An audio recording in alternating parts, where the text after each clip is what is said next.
Hello everyone, welcome to the Yissilmissil Productions channel. My name is Steven Yissil, and today, let's talk about it.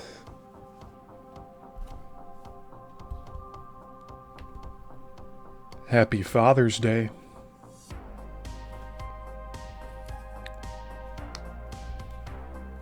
Whether you still have your father today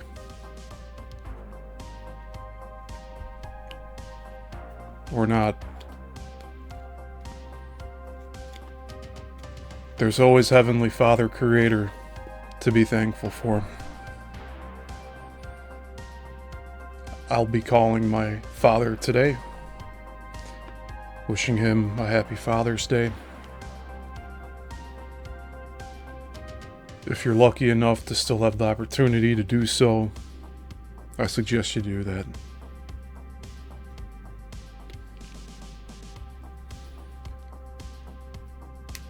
So how y'all doing?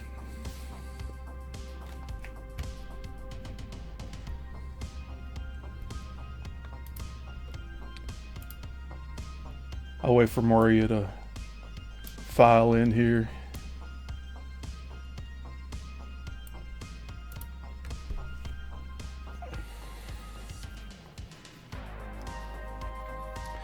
So it's been a very good, productive week. We've been on schedule with all of our shows,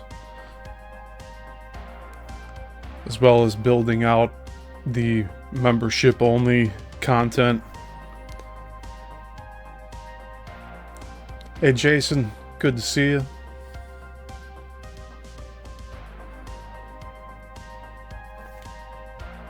Yeah, we had a really good week, especially with Thursday's Bermuda Triangle show. I did an overhaul on the entire intro, and the live stream format's also been upgraded. I'm spending a lot more time on presentation, so I hope you all are appreciating that. It makes it a lot more fun for me to do, and I'm trying to make each show different. So, for example, this one, we've kind of gone into the Matrix here, but I'll probably change this up in a few weeks. But for now, we're going to keep it like this.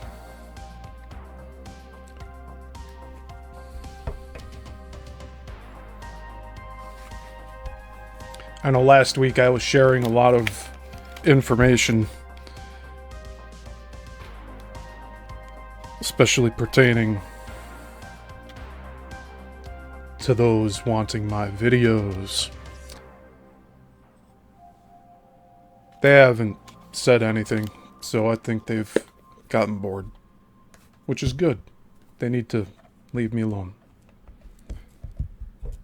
I think it's foolish and silly for people to want to purchase the Tom Malthouse interviews. But I know what it's all about. It's about control. And I wouldn't be surprised if it's somebody from their camp too, just wanting them off the internet. But everything stays up, including the deep dives and everything.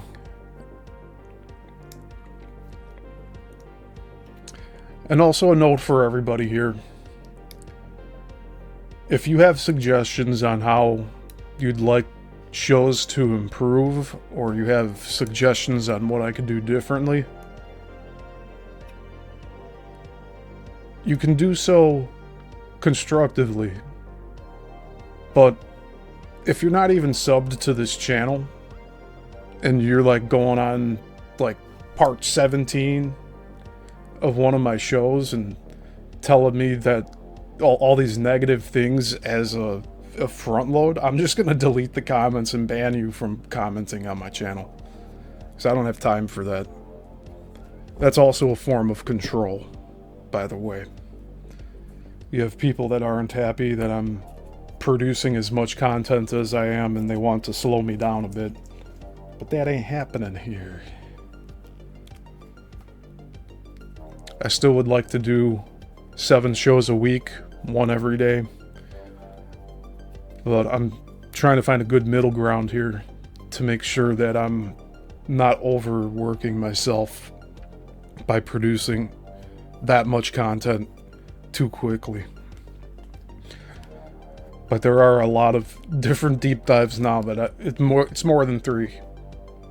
Like, we have currently 3 running, and I had 3 more that I was planning, but now it's more than 3. So some days, by the end of July probably, I'll be doing 2 shows a day.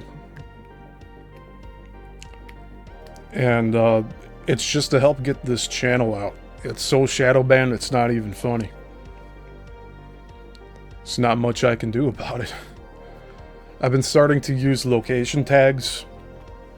So all of my videos are going to be tagged for Chicago, Illinois, even though I'm outside of Chicago. It's seeming to help. Yesterday's Chicago film industry deep dive, they got the most views in quite a long time. And I think that was due to the location tagging. But that show's about to end in 2 weeks. I'll shift the focus to other film industry related things regarding Chicago. But the Chicago film industry series as a whole, that's going to wrap up and complete on the 28th of this month. And really, I could wrap it up next week, but I'm trying to space it out to really absorb the content. Because, like, I'm learning with all of this, just like you guys are.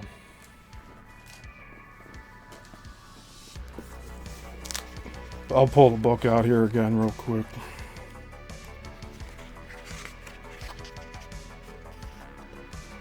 Yeah, like, we have an epilogue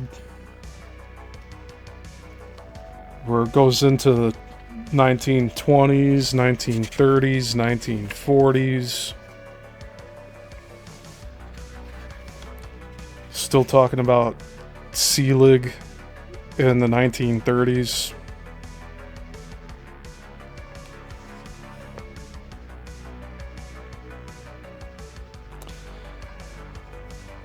And then the last part on the 28th, that's going to cover the postscript. And it's going to be covering Oscar Michaud. I think I'm saying that right. Oscar Michaud and Orson Welles. And that's also going to be covering the 1920s, 1930s, and even goes up into the 1960s as a, well, it's called, the section of the book's called a postscript. So it's an epilogue after the epilogue. And then we also have Appendix A, Selig Polyscope's pointers on picture acting. I'm going to include that in the show on the 28th. As well as Appendix B, which is a complete list of the remaining Chicago shot films and where to see them. So that's covering the ones that survived. And that's sadly only 3 pages.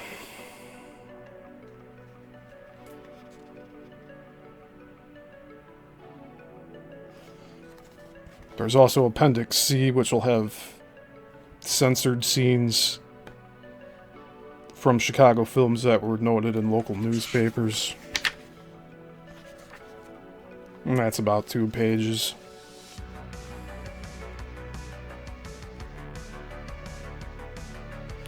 So, after I finish this Flickering Empire book, that'll be it for the deep dive. But I do have other Chicago-related film industry stuff to cover. So I'm probably just going to start a new series with that. Got Hollywood on Lake Michigan. Then I have more Hollywood history books. One of them is called When Hollywood Had a King. So I'm just taking my time with all that. We're eventually going to be doing the fiat currency deep dive, which I think that's going to be a members only release to start off. And then that'll be available to everyone after like a few weeks. But the Smith deep dive, it's going to be a character analysis. And I'm going to be doing that for Jay here, our first member of the channel. And the only way that you're going to be able to watch that for the foreseeable future is if you become a member. Because that's a character analysis that I've been holding off on producing. But it was requested of me. And due to the overwhelming support of Jay here, so I haven't had as much support as from a single individual as Jay through this channel. So that is my gift to him, doing that character analysis. And then we also have the Great Lakes Triangle, which will be probably on the same day as the Bermuda Triangle series. That'll be one where I double up. Or I just have it on Friday and keep Bermuda Triangle on Thursdays.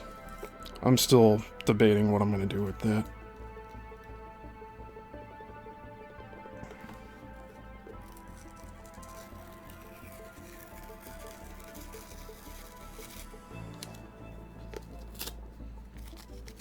I'm removing a tag from a book here. From that Flickering Empire book. See, I'm finished with it now. But it's... I'm wrapping up the series, so... It'll be a reference book for me from this point forward. Or should I say after the 28th.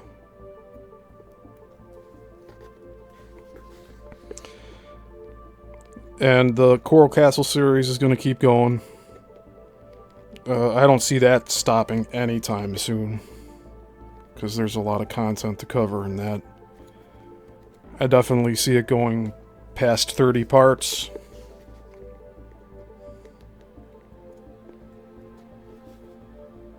And, you know, if it's not for you, it's not for you.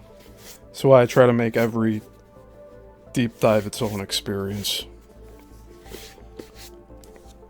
That way it's not boring.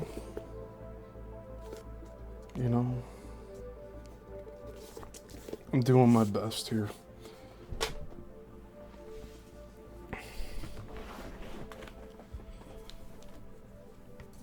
But you know what they say. Other than that, no news is good news. Hey Joel, good to see you. How's the weather over there?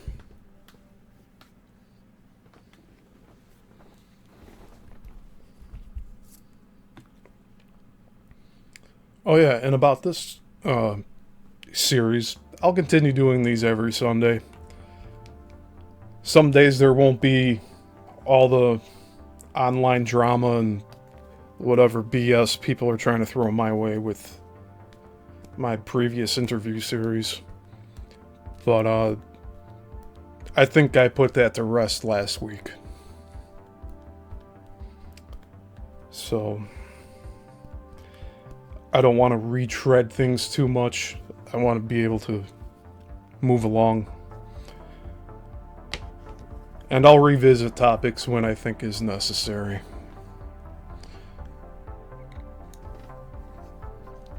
What else? We got Gravity Hills, which will be a deep dive. And surprisingly, Gravity Wells came up.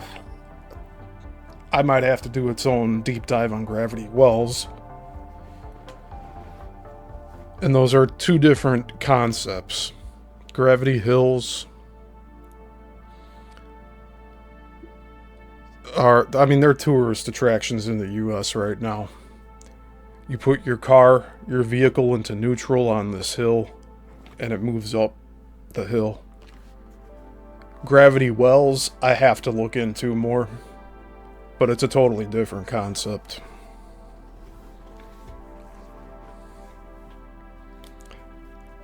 The fiat currency deep dive. The very first thing I want to do with that is read End the Fed by Ron Paul, which I nearly read that entire book on my own several years ago, but I want to read it in a deep dive format here on this channel so that people start to get an idea of what we're dealing with financially, not only in the US but around the entire world here.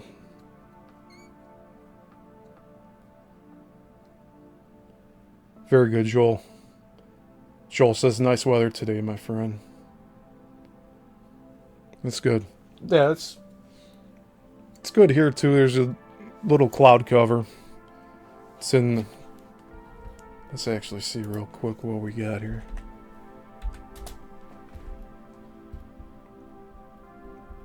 Yeah, it's 75 and a little sunny here.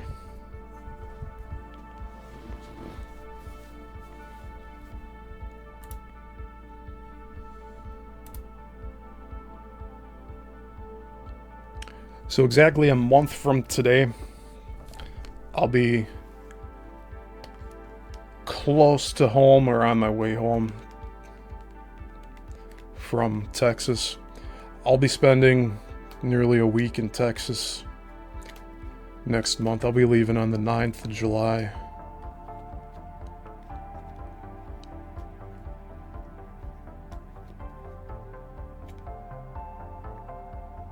And I'll be getting to Texas by the 10th, staying through the 14th.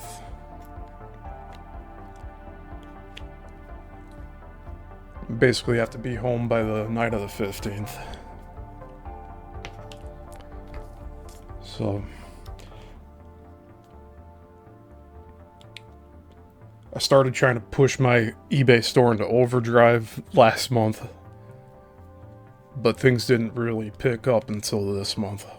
So the past 2 weeks have been killer. It's been awesome with the sales, but I need more sales, eBay. I've been saying that to my phone because I know they're listening in. Funny thing about that, my mom and my uncle went strawberry picking, and yesterday my mom was putting them in this apple cider vinegar soak to get rid of all the dirt and pests off the wild strawberries. And Facebook, late last night, displayed 2 of 3 previews of reels to me regarding strawberries. So you know those fuckers on Facebook and Meta are listening in. Because I didn't search on my phone for any of that stuff. I didn't search on my... Well, I'm not logged in on Meta, anything on my desktop. But, I don't even think I brought that over. Like, I'm thinking Meta uses the iPhone. Because I wasn't even... My Android phone wasn't even by me when I was speaking about strawberries. Or handling the strawberries. It was over, like, I want to say Meta takes the other users that are friends with you and tries to see if there's anything Like if you're in proximity, and then they use whatever data that they harvest to market to you.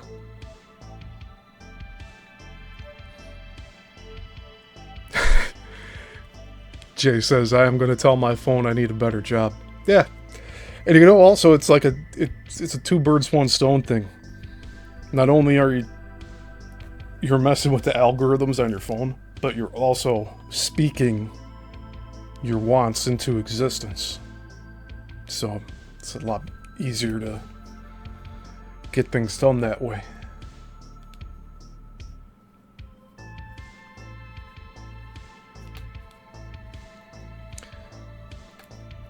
Yeah, I thought that was really weird last night with the Facebook Reels.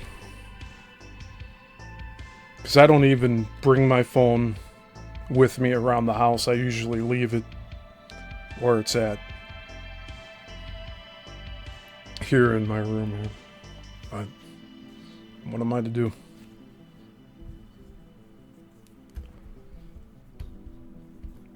And Meta's done that before. And they have these lawsuits that they pay out. They do settlements and all that. So it's funny how they can break laws and then just give up $1 billion and call it a day, right? It's not like it hurts them. Then they write stuff off on their taxes, you know. You'd figure by now these companies would be bankrupt with all the laws that they've broken regarding privacy. But no, they're still running strong.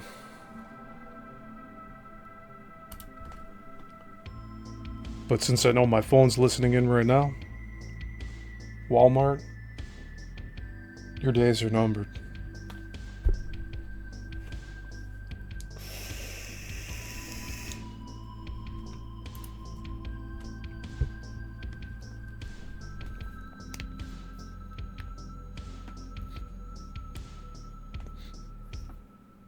Yeah, Joel says, my bloody phone is always listening, like you say, bruv, money games. Yeah, I keep telling my phone, like, eBay, it's not enough. I need more sales. I need more sales, eBay. You're not giving enough. And, I mean, I've had an uptick of sales, but it's not enough, eBay. So you always got to be on your feet. This may seem silly to some people, but this is the reality of things. We're being monitored constantly. Whether it's in the background or if there's an actual person listening in, I think it's more of a background thing. They pick up keywords and then that gets fed into the algorithm of advertising. And who knows what else? Government databases. Oh, so last week's Let's Talk, I brought up the Philadelphia experiment. I do want to cover that topic too. It's more of an event, and it's documented that it existed, so I really want to dive into that as well. We'll see how that turns out. Again, I'm trying not to overwhelm myself by overproducing things, but I'm inspired right now. I want to continue producing content. I'm inspiring others that I am friends with that are also content creators, editors, so I want to be able to continue inspiring people, getting people to think. I really feel like this is Kino content. You know, it's good for the soul. It's good for the mind. So, I'll continue on this path that I'm taking. I also want to cover more thoroughly these UFO incidents.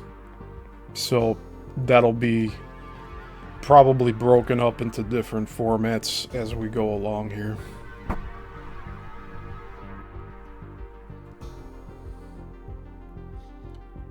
got the book Intruders by Bud Hopkins. I got Link by Jonathan Reed.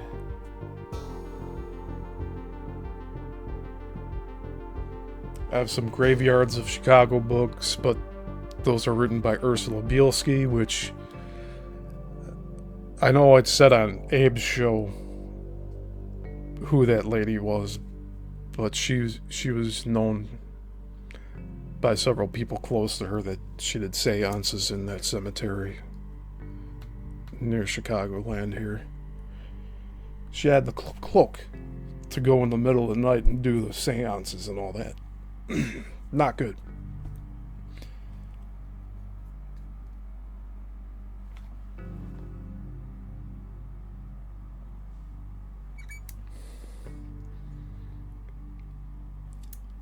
And then I'm going to have to try to find the Chicago Mothman book again. Because, what was it? Shadows and Monsters?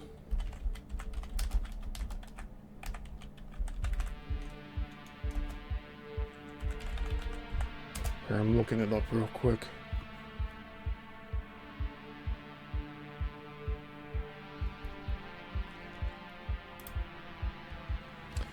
But there's an author that collected all of these different accounts of the Chicago Mothman. And I just want to cover that as well here, because that's been a phenomenon going on over 10 years now.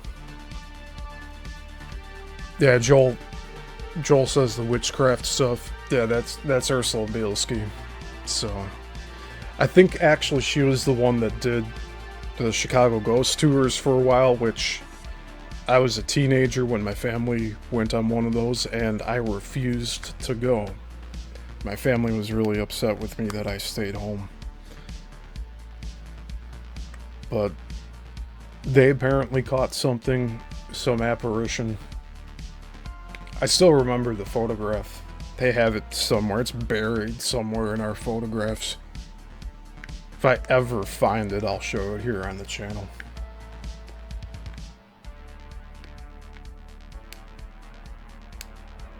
But if I were to take a wild guess just right now, I'd say it was some bodiless entity. Just bad mojo stuff. I don't want to deal with that. I used to go chasing ghosts before. I don't do that anymore.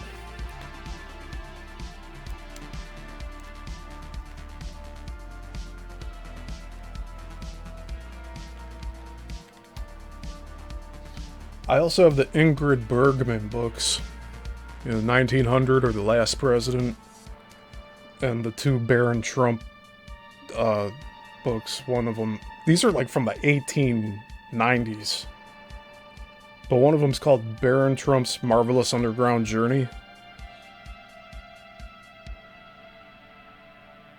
It explores the concept of Hollow Earth, so... But apparently it's a fictional story. But Baron Trump. And then 1900 or Last President, that's a pamphlet book. But it talks about riots and protests after the presidential election. And the book starts out on the same street where Trump has buildings in New York. And again, take this into account, this was written over 100 years ago.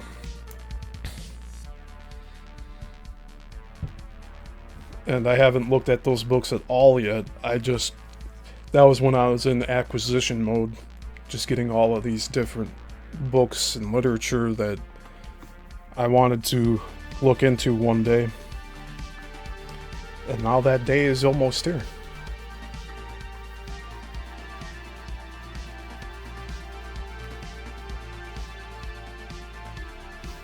I also have an older Abraham Lincoln book, Stories and Speeches. That'll dispel a lot of the myths about the Civil War. And I'd like to read that in its entirety here too, because that was an acquisition I got from a thrift shop in Las Vegas, surprisingly enough.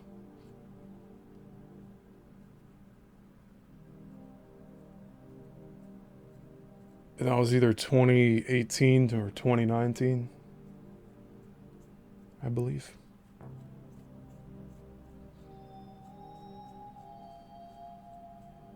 It might have been 2019. But this book was behind, it was like in a curio cabinet made of glass. So, like, you had to call the shop owner over to have her unlock it. And it was the only book there that caught my attention. But I like these older books. I feel most of them tend to not be edited quite yet, so looking into what Lincoln was actually saying during those times, I think it'll paint a much different picture for everybody.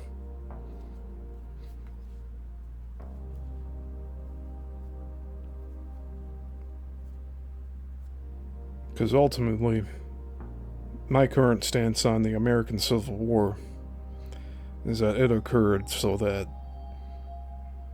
the North would not lose its tax revenue of the majority farm South.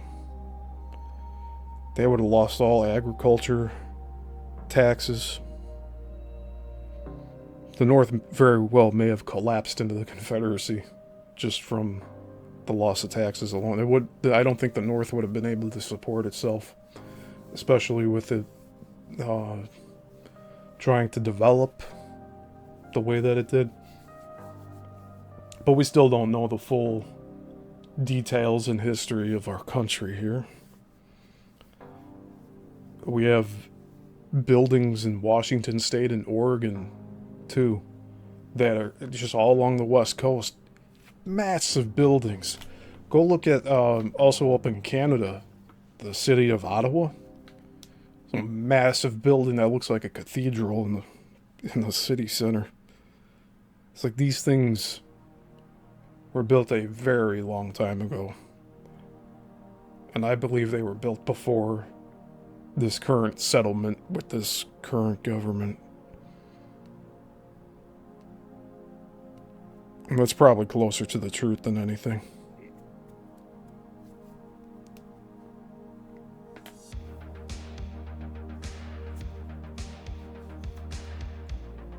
I also have a few Chicago history books from my time at Columbia College, Chicago. I don't know if I'm gonna get into those just yet. A lot of it's romanticized stuff. I don't want to deal with that. You know, it's just, I want to deal with the facts, not what people thought it could have been. That's why I enjoy reading the Flickering Empire book with the Chicago film industry deep dive. Because we're getting facts of when these production companies were running, who ran them, what they produced, how the interactions were between the actors and the film crews, as well as the studio owners.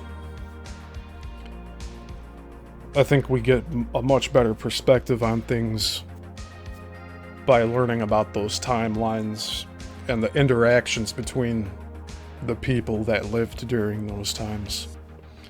But the further back you go, the more foggy it gets. And it's just unfortunate. So much of our history has been lost. But for what's still intact, I want to be able to bring it to all of you so that you have that information and knowledge. And hopefully all you can expand on it at your leisure in the future.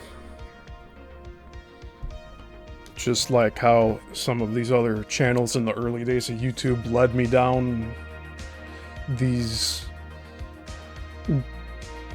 I guess I'll say it, the rabbit holes.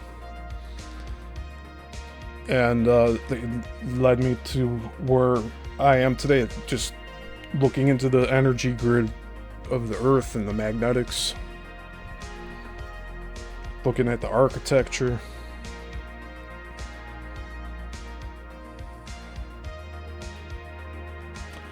Oh, and I have a whole bunch of books covering the wild man and Bigfoot out in the east coast of the US. And it expands a little more beyond that area. But Timothy Renner is the author of those books. Those are fairly new. And I'm more comfortable reading these older books because they've already been out there for quite a while. So I feel like their lifespans in the public eye have ran its course. So that's why some of these, like Flickering Empire, this was 2014, 2015, so it's been 10 years already on this one.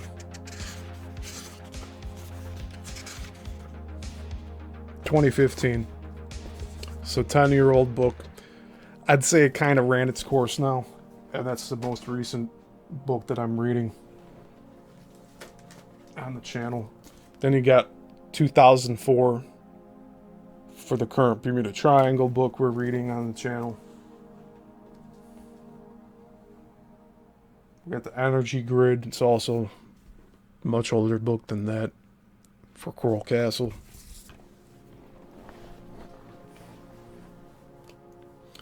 But I think for now I'll stick to these older books. But I don't think I'm doing anything wrong reading these chapter by chapter and giving my opinions while I read them. I don't think there's anything wrong with that. It's not like I'm doing one entire live stream, reading the book in its entirety, and calling it a day. I would have more of an issue with that instead of just breaking it up like I am. Because doing it chapter by chapter, putting it in different parts, I think that's a lot safer creatively for me. And yes, I'm aware I'm reading other people's words and creating content out of it, but I don't think I'm stepping out of bounds doing what I'm doing. Especially with having the music soundtrack in the background, giving a visual presentation as well. I think all of that comes into play.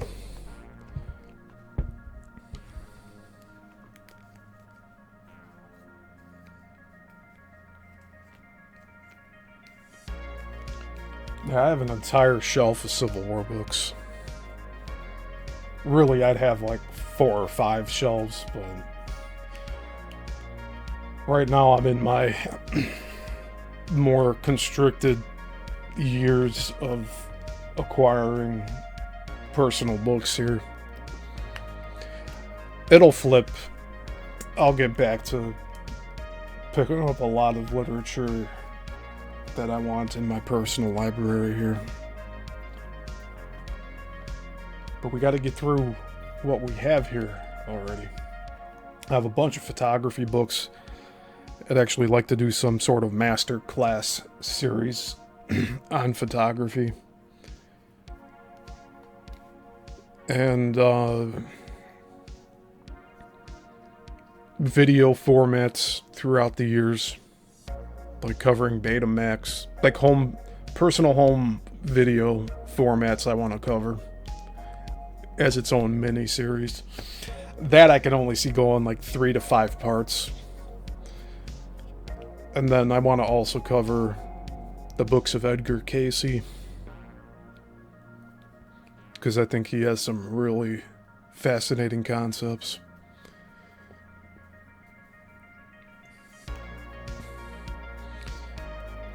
And after I do the character analysis of Agent Smith from the Matrix trilogy,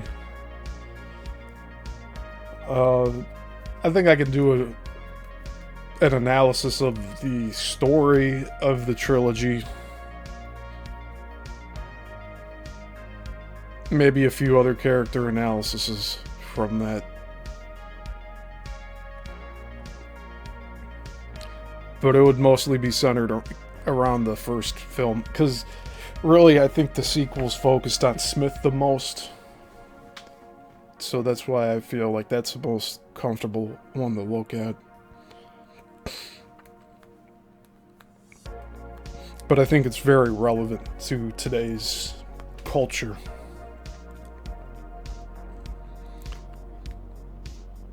And I'm being very guarded with how I talk about all that, because the concepts that I came up with in analyzing these characters, I don't think they've been talked about.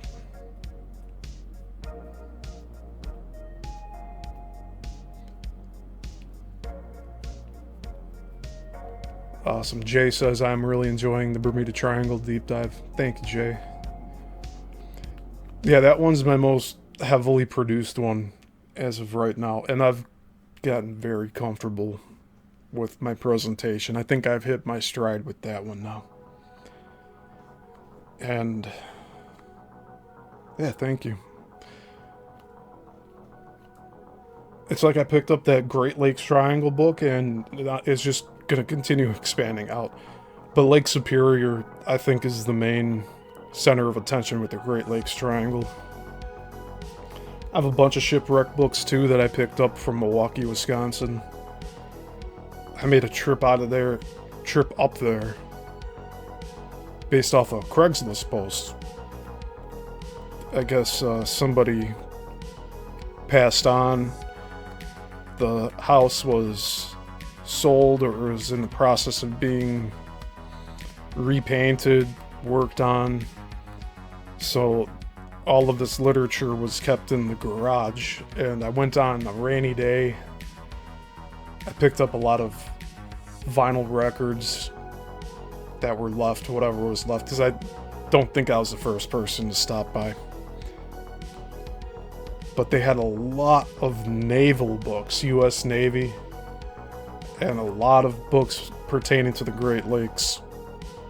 So I picked up quite a few books on different ships, some of them that had shipwrecks, others that are notorious in good and bad ways. But I'll probably throw those into the Great Lakes Triangle series.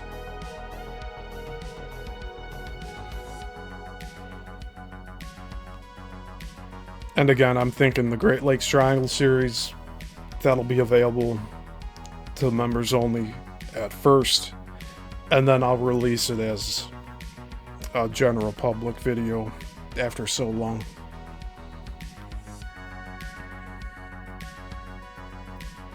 But the Bermuda Triangle series is going to remain free to everyone.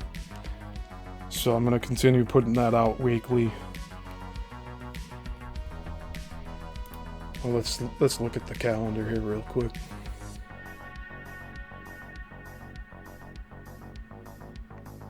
So I've been saying, like, these next 2 weeks are going to be it. But I think through the first week of July, I'll be able to continue producing content. So probably July 6th will be the last deep dive. I won't be having one on July 13th. Because I'll be in Texas. And that Sunday is my free day to do whatever my uncle and myself please. So that'll be a good one.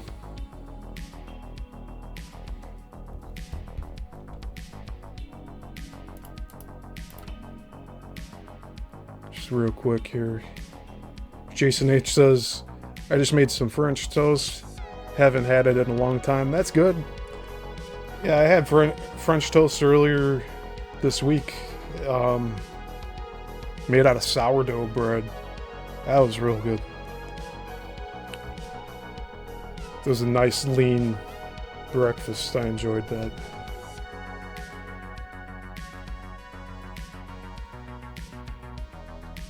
Natural maple syrup's also very good to have with it.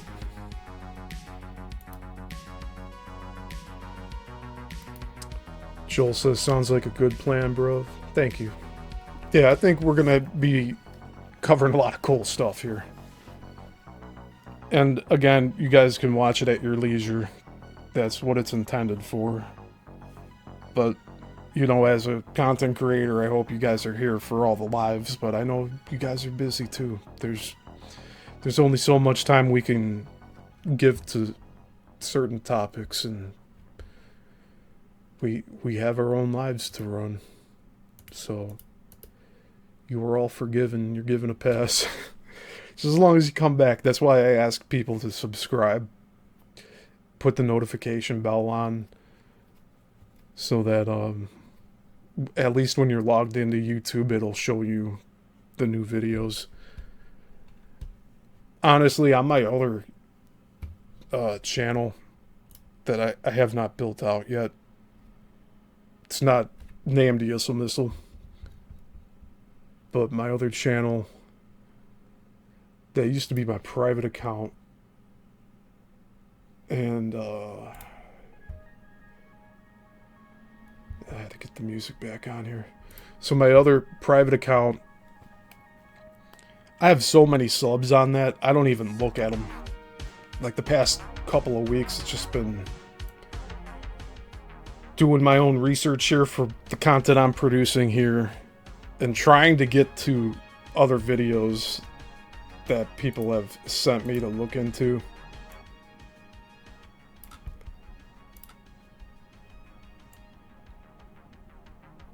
Alright, yeah, I had to adjust the volume here. Sorry, guys.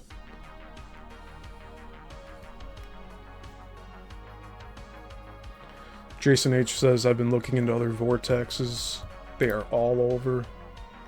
I don't know why they are always a triangle. Yeah. Yeah, Jason, if, you know, I think I still have this up here. Let's see.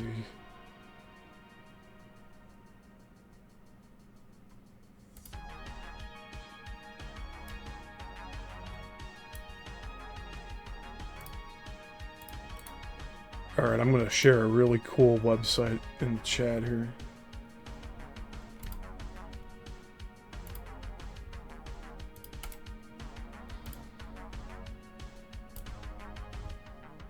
Alright. Have fun with that link, Jason. Hey, Texas, good to see you.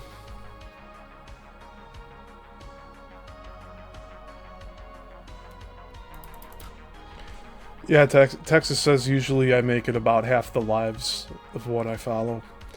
Yeah, and I've had to purge a lot of stuff too over the years. I used to follow video gamers doing Let's Plays. Like, I just don't have the time for that anymore. I used to follow this one guy that did that Super Mario Maker, but just after a while, it's just it consumes so much time. So you really got to pick and choose what you're following, what you're looking into, what you're choosing to give your time toward. Yeah, Jason, so the link I put in the chat here, maps.leylines.net, that has a very comprehensive look into all the ley lines around the Earth, and it uses the globe model, but it displays that there's 12 major points. 1 and 2 on the top and bottom, 5 around the upper part, 5 around the lower part, and on one of the 5 in the upper part is where the Bermuda Triangle is at. Being so many cross sections, it's a point that has a bunch of cross sections of ley lines, and there's only 12 major ones around, and that's one of them. So that area is definitely high activity of some sort.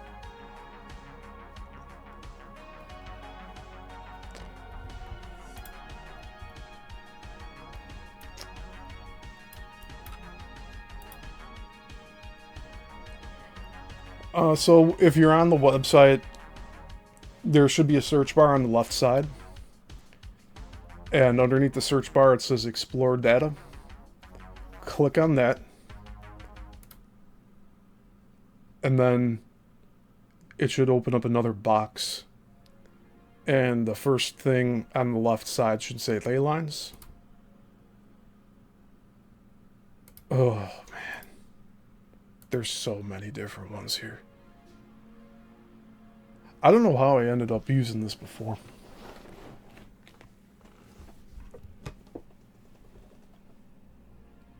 Alright, let's just see.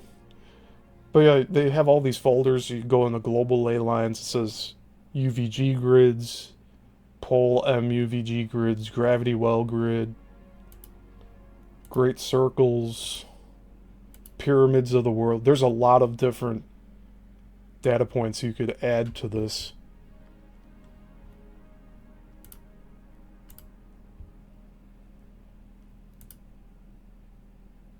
Let's see here. I'm just going to say add to the map. Yellow landlines. Man, so I don't know what I did before, but I ended up having all the data sets. Just, I populated everything on it. I don't know how I did that.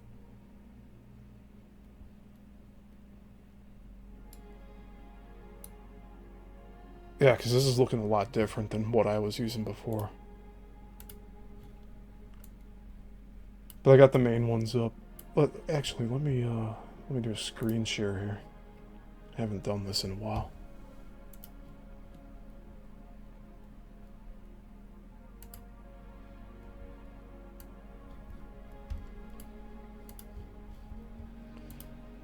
That way you guys can see what I'm actually talking about here.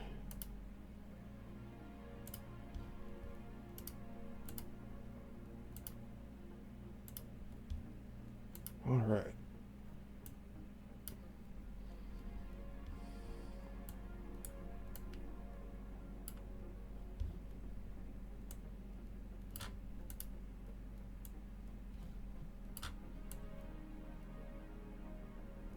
There, that's better.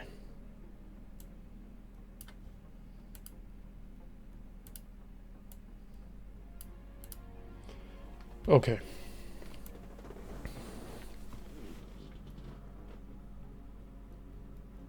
So this is actually covering gravity wells, which I was saying I wanted to do a whole thing on that. See, there's a major one here by Eau Claire, Wisconsin. Green Bay is... Where's Green Bay at? It's up here. Green Bay's up here. I could have sworn it was where Fond du Lac is.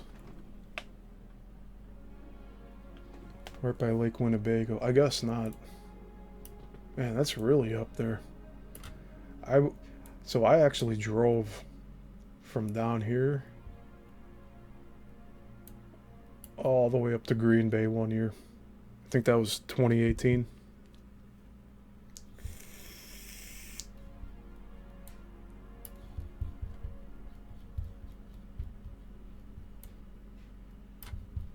Yeah, let's zoom out here real quick.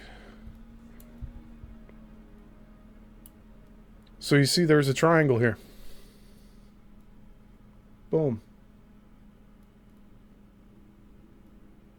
But it's a little different from what we're covering. But the concept's still the same. And then you see there's this grid point here. Let me see if I could populate this map again like I did before. But you see, you click Explore Data. You can go into Global Ley Lines.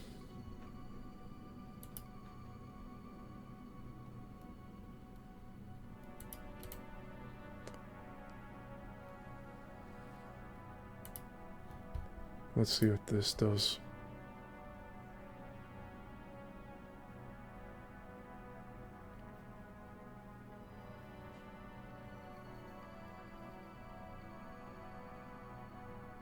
Yeah, see, here's another area. See, there's another type of triangle. I don't know how I had it all populated before.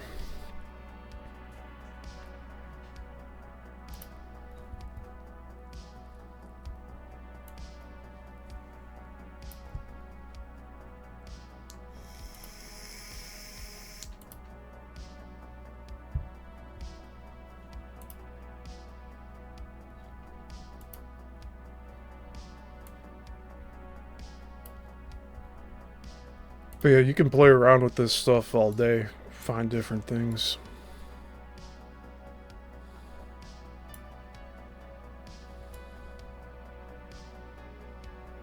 See, they got stuff all for the UK right there.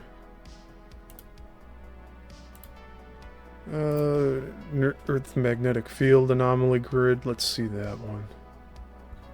Let's add it to the map. Whoa.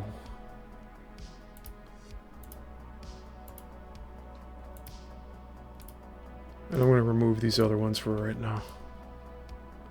I don't even know what I'm looking at. See that though? At the top there's nothing. Why is there no magnetics there?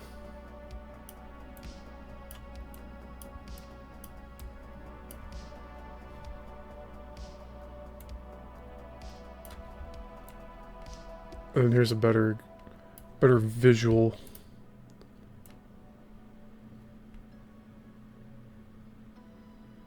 So where's Bermuda at? It's not even on the map. Oh, it's right there.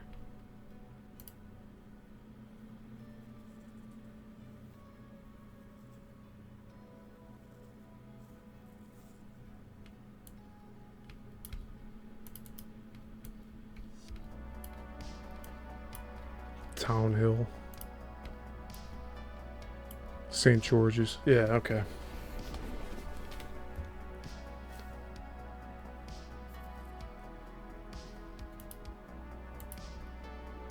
You don't hear about this island too much, do you?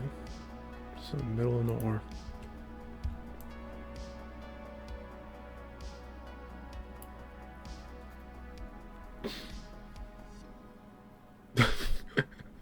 Jason says Santa is cloaking his crib. You mean Satan?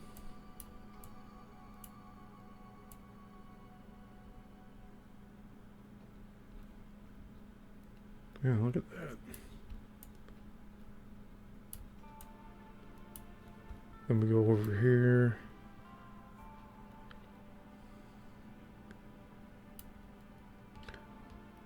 So basically the light purple is high magnetics.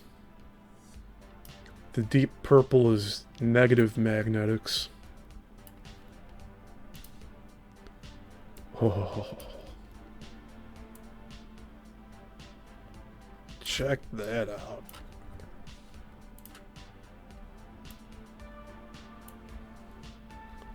I'm just looking over the area where I reside. I'm over in here.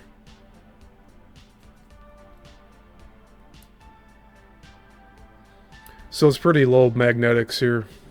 It's probably due to the people.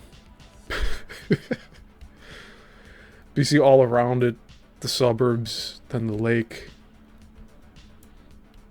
There's all different pockets.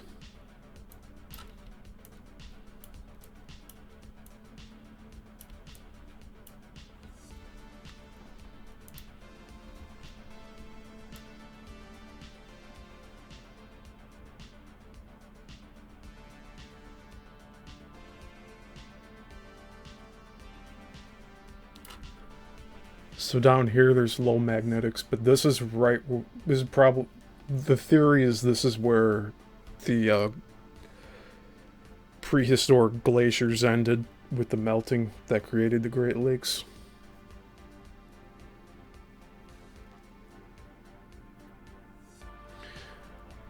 Texas, I don't know exactly how I had that one.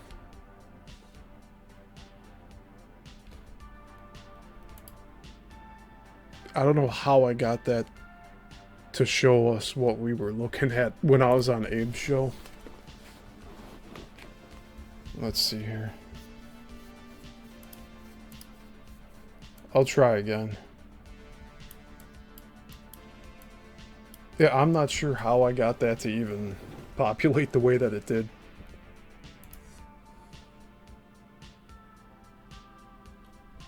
Maybe vortex maps? Nah. This just is a list of books. Which it might be, all of these might be added to my deep dive series, which will be incredible if I put that in there with the Coral Castle stuff. That'll be a never-ending series. We'll be in like part 200 and still covering some of this material. And there's some people who just don't have the patience to look through all this, or just the time in general. So I'm not too surprised. Man, see, we can put all these ancient maps up on here. Look at this. Piri Reis map.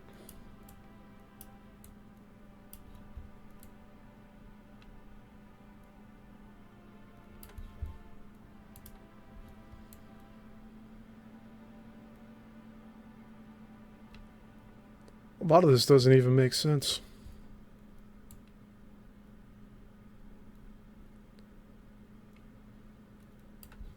Why would it show little tiny lakes here when Lake Michigan's actually a lot larger?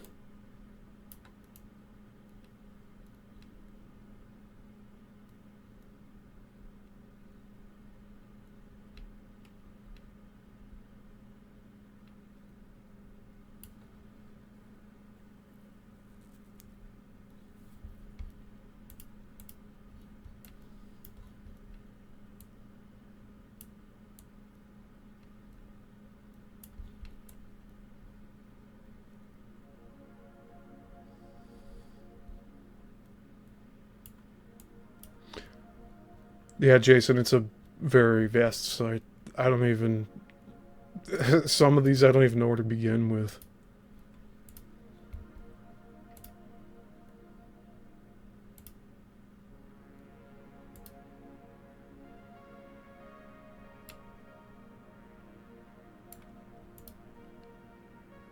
Oh, this is what I did. I went to this Becker-Hagen's UVG grid, and I just added everything, I think. But it was all here by itself. I didn't even need to do anything. So what, did it change from the last time I looked at it? They made it more difficult to look at?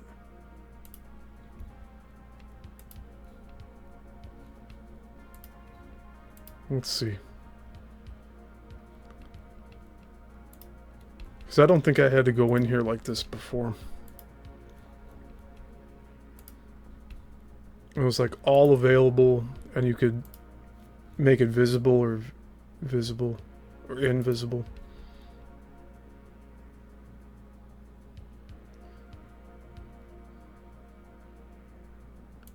Cubes, yin, yang. Yeah, these all look familiar, but like these were all populated already before I even did anything. So here is a little better view. This is similar to what we were looking at before. Do you see that?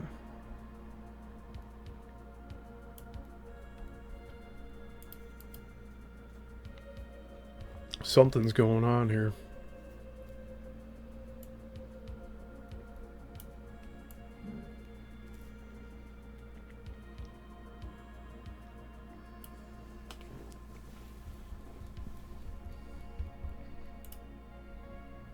Let me fix the opacity of this.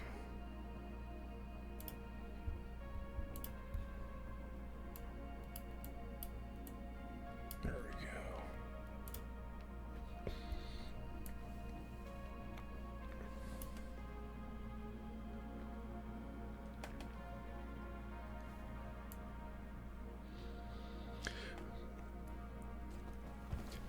Yeah, Texas, there's so much data here.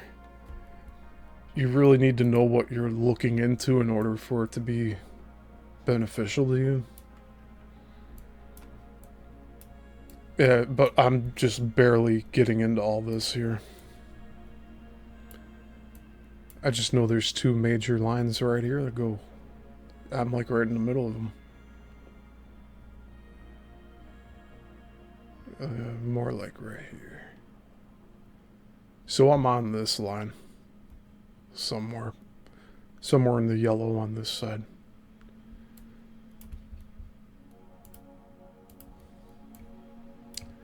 But Denver, I've been to Denver several times, and they were talking about how this ley line, see, they're on one. It's actually pretty close to them. They're in the blue. But think of these things like magnetic tape, like VHS tapes.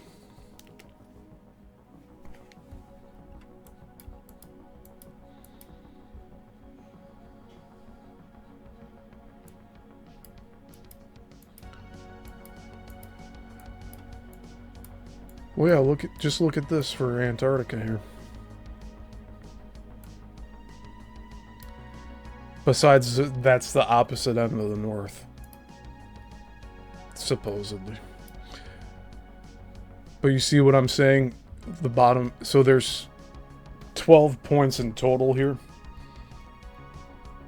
1 in the center, and 1, 2, 3, 4, and 5.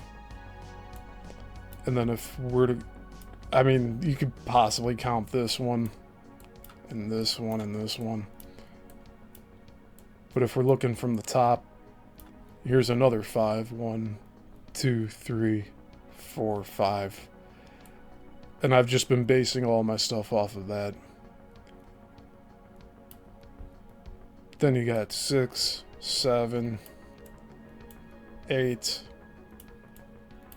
9,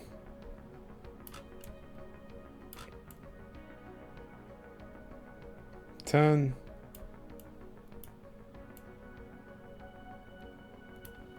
So these are what, like, there's 4 of them here? 1, 2. Oh, there's a lot more than just that. But I'd be doing a lot of my research right on this one. There's just so much information on it.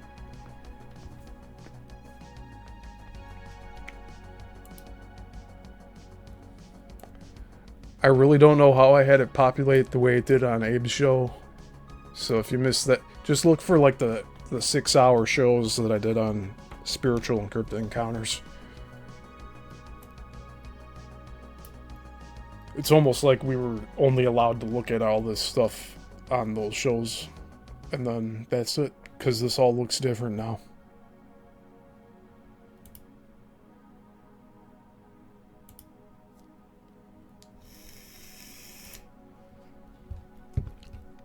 But yeah, there's these books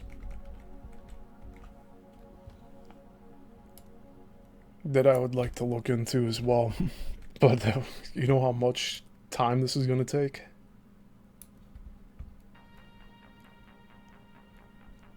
I'm not complaining, I'm just being realistic. Like, this is going to take so long for me to look through. Maybe we can start with the US vortexes and Stonehenge. American ley lines. That's 3 books right there. But you see that? I can get all the books for 116 bucks. Which that's really not bad.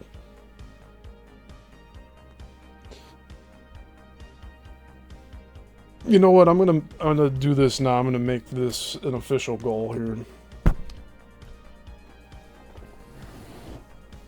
If we get like 10 more members on the channel, I'll go ahead, I'll purchase this whole set.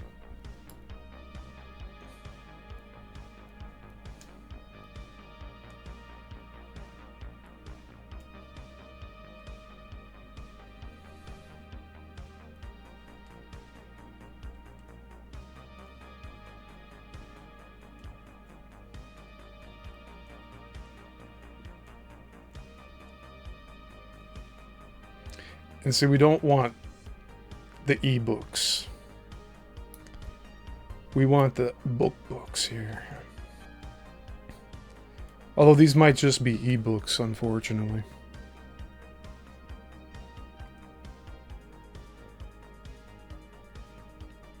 It looks, they say it's books. So we get the Earth Gaia Matrix book. And then the rest are ebooks, okay. So still, we'll be able to read them on here when that time comes. But in the meantime, we'll be doing all of the physical books.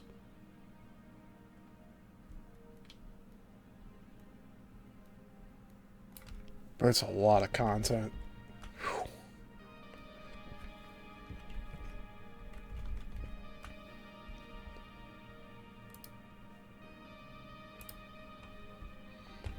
But all this is related to the different deep dives I'm currently doing.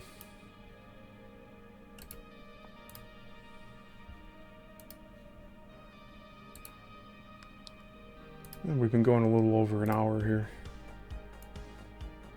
So I don't have too much to talk about today. This is, again, a general chill stream. We're just hanging out. That's what Let's Talk's all about. We're here to talk about it, anything. Yeah, Texas, I don't think I need to read through them all. I'd rather be focused on these different deep dives. So if it pertains to stuff relating to Coral Castle, then I'll obviously add it to everything, but I have my hands full with it as is. There's no need to expand any further right now.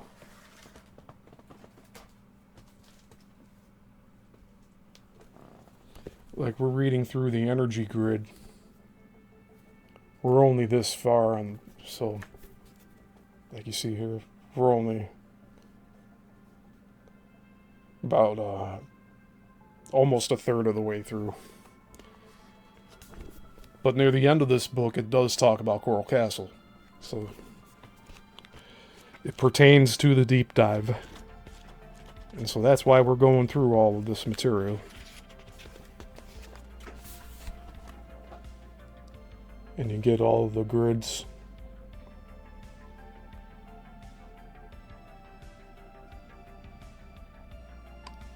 And again, you see there.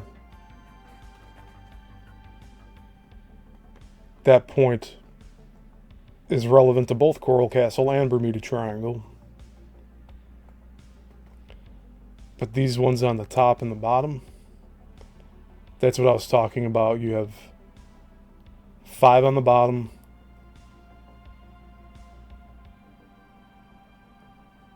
Looks like they have more on the top here. 1, 2, 3, 4, 5, 6. But then you have the top and bottom poles. But you see how some of them are colored black and some of them are white or transparent? So they're saying like these black ones were more important than the other ones. And that's what I'll be covering on Tuesday.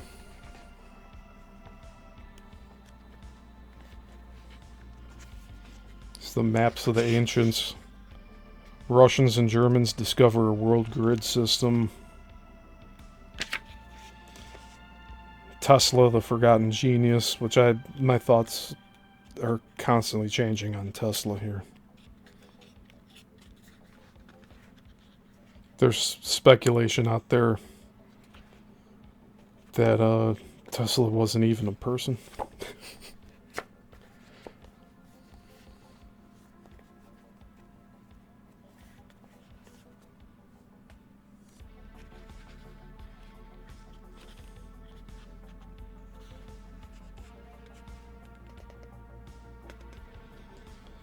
But yeah, with this current energy grid book, it's covering a lot of different systems, a lot of concepts that,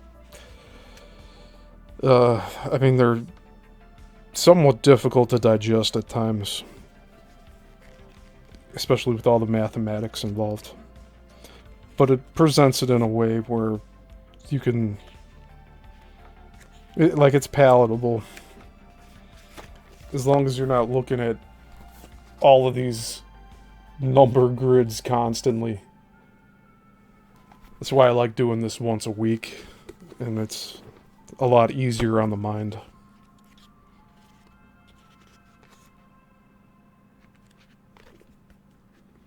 The harmonic 695, the pulse of the universe.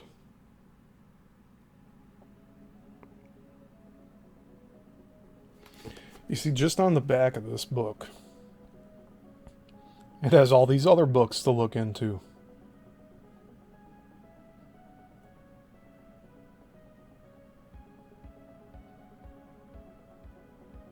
Stuff that'll probably get my channel taken down, right? It hasn't happened yet, but this is all speculation. This is all research.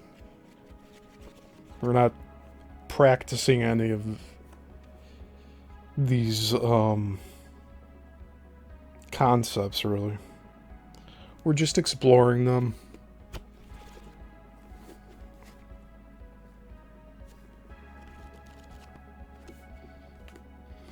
Yeah, Tesla will be another person to look into. Actually,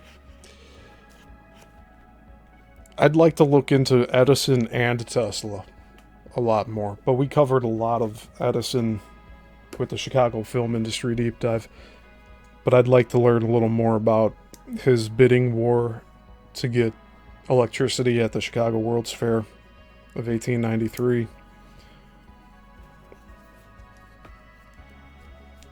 Yeah, there's a lot of extra information that I'd like to look into. And that would be stuff I'd do off of the channel. So I want to present stuff here that is worth your time.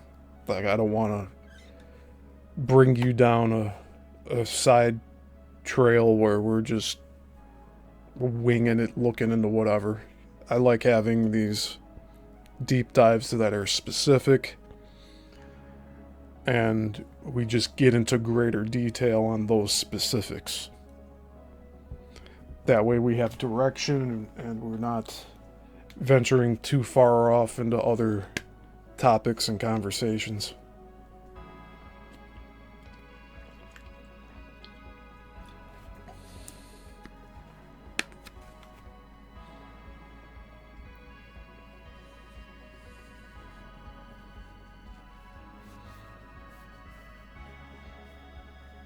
But I do think we're dealing more with density of objects and formations of the Earth rather than gravity. I think it has much more to do with density.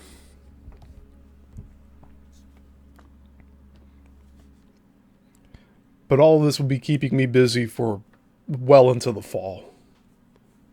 Especially the Bermuda Triangle series. There's much more content with Coral Castle, with the energy grid stuff, as I just showed you on here in the back of this book. But those would be ones that I would be reading on my own before I get into them here on the channel. I already know, like, this one was recommended through the original Coral Castle book that we were reading. And that's why I'm just like, all right, we're going to jump right into these books and see what we can find. But anything that goes outside of that realm that might be related, but it's very loosely related, that's where I'll do the research beforehand and see if it's worth adding to any of these deep dives. Yeah, Jay says, if Tesla is not human, then neither is Ed. Jason said, some say he's from Venus, Tesla. Yeah, who knows? I certainly don't have the answers. I'm simply looking for them.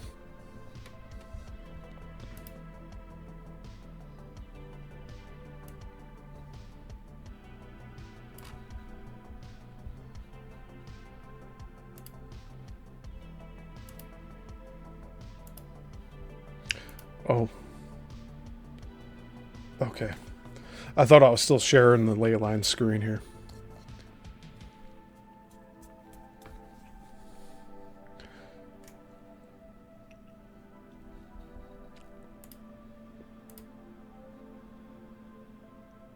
So yeah, Jay, I'll definitely have that Smith video ready by the end of the month. So within 2 weeks, I'll have that ready for you. And again, I'm going to make that a members only video for Jay to enjoy. And for any new people that join to be a member of the channel, that'll be available for you to watch too. And I'll keep that as exclusive content. I have to make a paywall. I'm sorry. That's just how it's going to be. I need to make incentives for other viewers of the channel to invest time into what I'm doing here. And I know all of you that are watching right now, thank you. I know you're contributing your time too. And thank you for engaging in the chat and everything. But I need to take different approaches to this content creation. This is my career. I've been doing this for well over 20 years now. And I've tried many different avenues with, from small time gigging to working on film sets, and then over the past 5 years doing live streams. It's just been a long journey, but it's not like I just started this last year. Okay, like I have an extensive film industry background. I've studied the film industry in depth. I've learned how to do 35 millimeter photography. I've learned how to shoot on 8 millimeter and 16 millimeter film. In my teenage years, that's when the digital shift happened. Everything started going digital. So I was able to see both sides of film production and video production. And today we're here with the live streaming, and it's just, this is all personalized now. And I think that's how it's going to be for the next several years, is people are going to start gravitating toward people and what they're producing as content.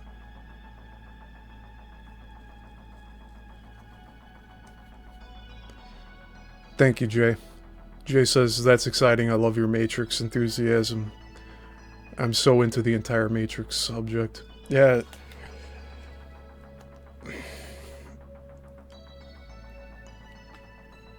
I really got into looking into the Matrix in like the beginning of 2003, when they were ramping up all the promotional material for the sequels. It was like, let's just binge the first film over and over again and come up with concepts and theories. And I was on the lastfreecity.net. It was an old message board. People would share all their ideas on there. It was really cool. And that site's no longer up. It's real sad. It's not on the Internet Archive either. But that's where I would hang out in the early 2000s. And I went to the world premiere for Revolutions. That was like the fall of 2003. It was like November 2003, right? So for that film, what Warner Brothers did, they had it a worldwide release time and date. So on the same day, at the same time around the world, it premiered. So it was like 7 o'clock in the morning here. And actually, I missed school for that.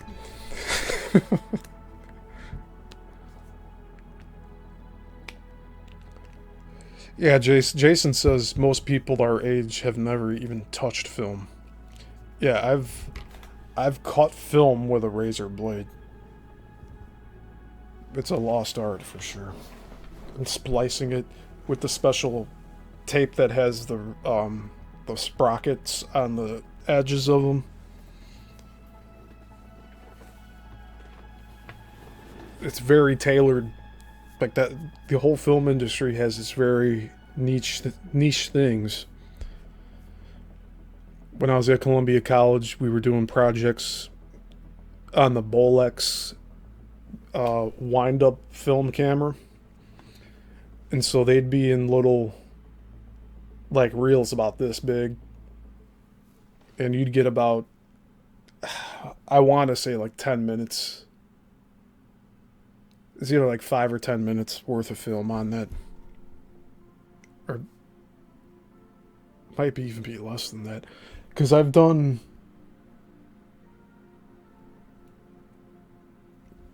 I don't know. I have the film canisters up on display here.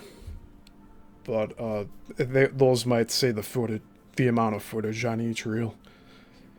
But I've done projects where I've had 4 reels, 2 color, 2 black and white.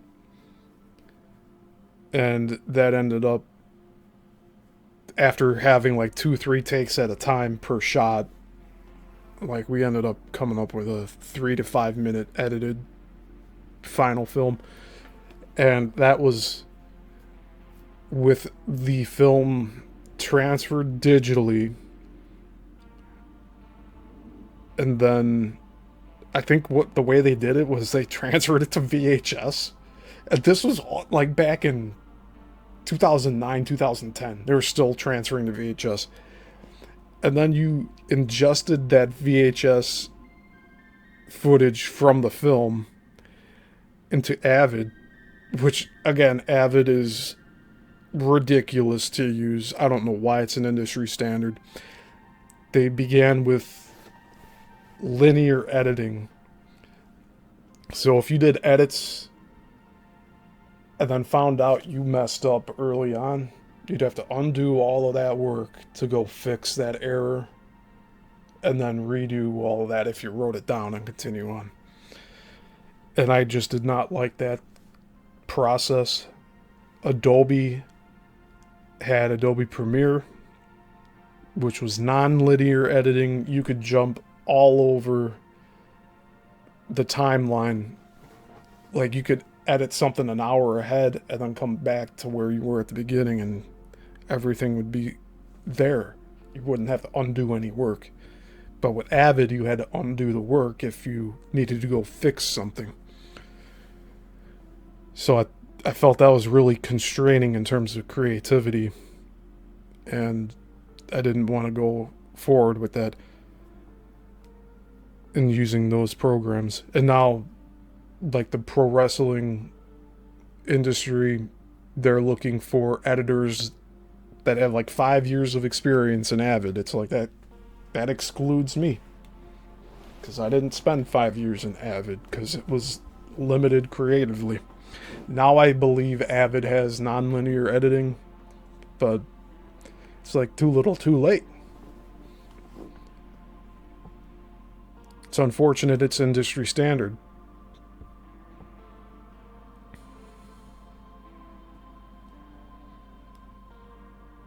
Jay says, I did a year of black and white photography in high school. Best year ever. Yeah, dude.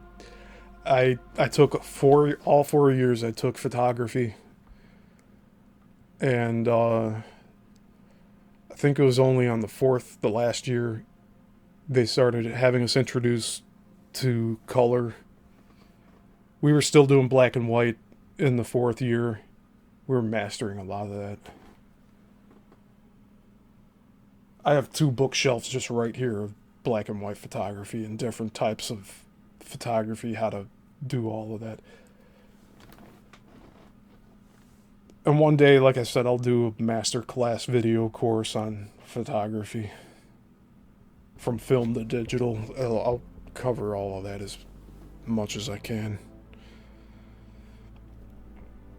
But that 4th year we did some color. And I have everything I need besides the space to have a dark room. I got all the chemicals. I have the developing trays. I have several enlargers. I have a reel-to-reel film editor as well for video. I think I have more than one of those too. I have a studio light that has a magnetic ballast.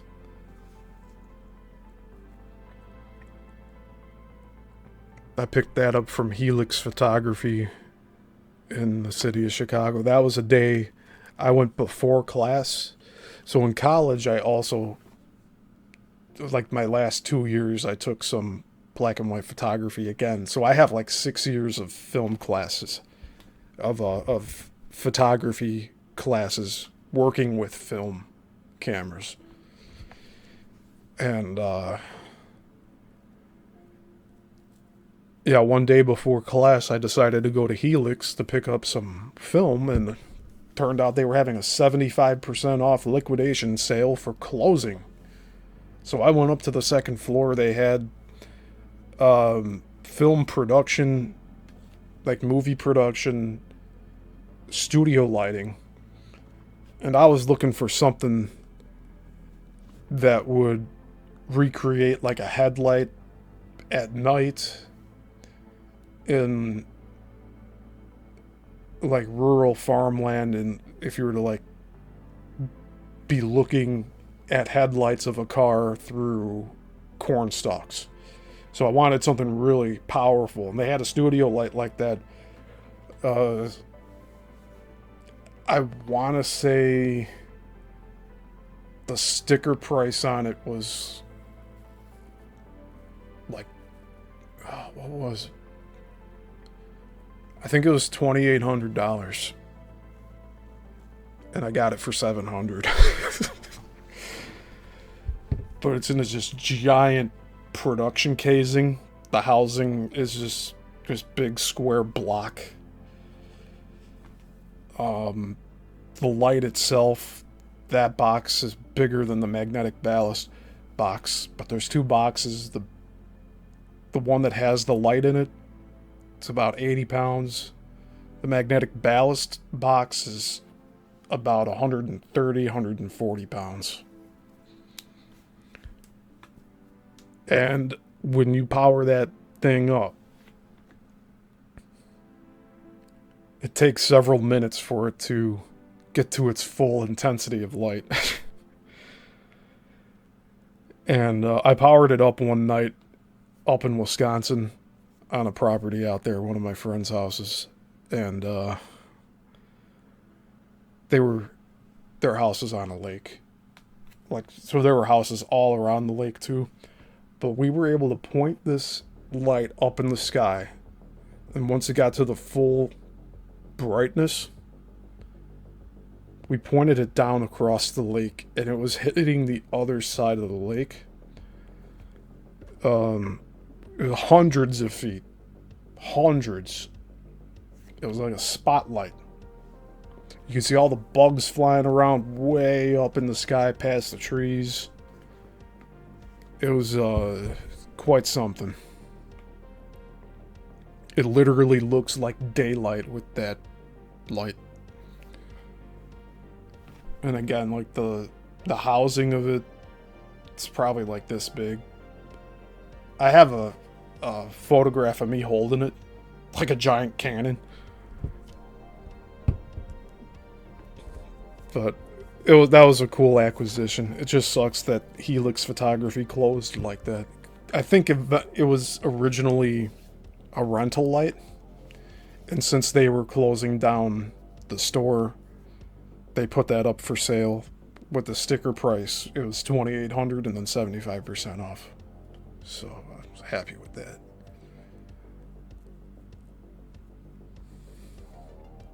And I also picked up this, I don't know what it was, like, I want to say 2 foot wide developer paper. Incredible. Just incredible stuff. And that's for large format printing. So that's where you take your enlarger. It's normally pointing down, and you could flip it 90 degrees so that it projects onto a wall, and then that's how you develop this larger format photo paper. But you have to do the math and everything with the timing of how long the light's exposing everything, the intensity of the light. It's a science within itself that, yes, Jason was saying that a lot of people haven't even touched film that are around our age. It sucks. It's just the way it is. But yeah, that, I've had that photo paper for 13 years now. 12, 13 years. And I never opened it. And I've kept it in stored cool conditions. I have all the equipment I need to open a darkroom, but I don't have the space to put it in right now. And my original intention was to use that large format photo paper, but now might be a better idea to just sell it so someone else can use it before it goes bad. Might actually do that.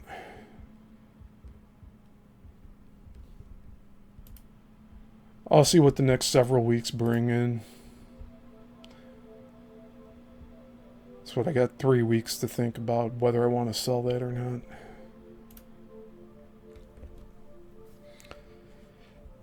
But most of the other darkroom stuff for photography I'm going to hold on to for quite a long time. I don't think I'm going to get rid of that. I've picked up several people's personal darkroom equipment collections, and I've condensed them into my own. So with those types of acquisitions, I don't get rid of a lot of what I get from them. A lot of it's in really good condition. And yeah, I just think it's worth having. Because thankfully, as of right now, there's still 35mm still photography reels and rolls that are still manufactured. So there's still some use for it in the future. But for a while there, especially 12, 13 years ago, Kodak was starting to just cut entire divisions of their film production. So like they got rid of Kodachrome, which is really rich, contrasty colors of like the finished format was slides for Kodachrome. And you could look some of those photos up. But the clarity of that film was so rich. If you knew what you were doing with exposure and everything when you were not only taking the photos, but also having them developed the proper way, good photographs from those rolls, even if you shot them in the 70s, they look today as if they were just made today as well. Not taking into account like the clothing and just the era, like the periodness of the era. If you were to have something that was very generic, like a brick wall with art on it, something like that, like it's timeless. So Kodachrome was able to really not make anything look aged unless there was stuff in there like clothing and hairstyles that would give away what time period it was from. But like you have like backyard photos of like dogs and stuff and children playing, like that stuff looks like it was taken today. But this is on Kodachrome film, and a lot of it's from back in the 70s. And you could even use it like in the 90s, and the stuff from the 70s and the 90s, if you developed it the right way, it would look very similar. But Kodak got rid of a lot of their film production. They cut down a lot. Some, like a lot of the specialty film.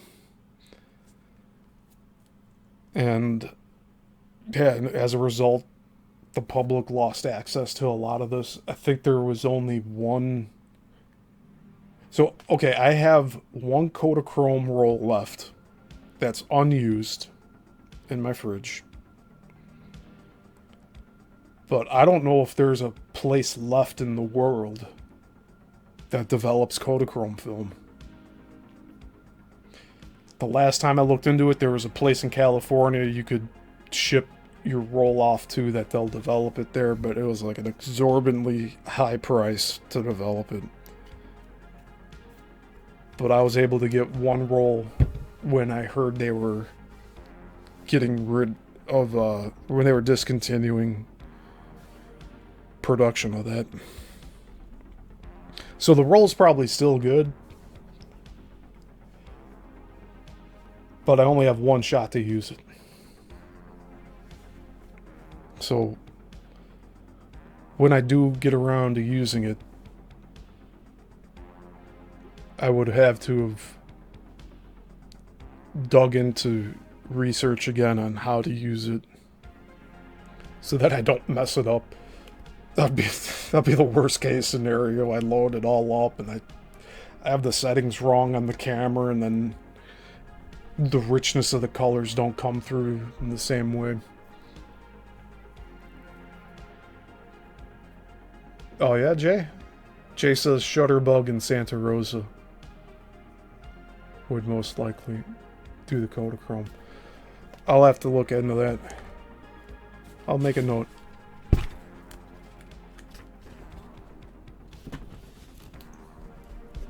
I've actually heard of Shutterbug.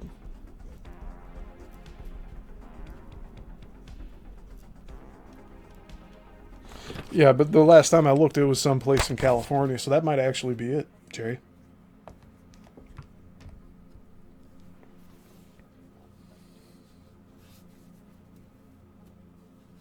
Yeah, Kodachrome, I don't know how they did it, but they turned that roll of film into slides. Slide positives.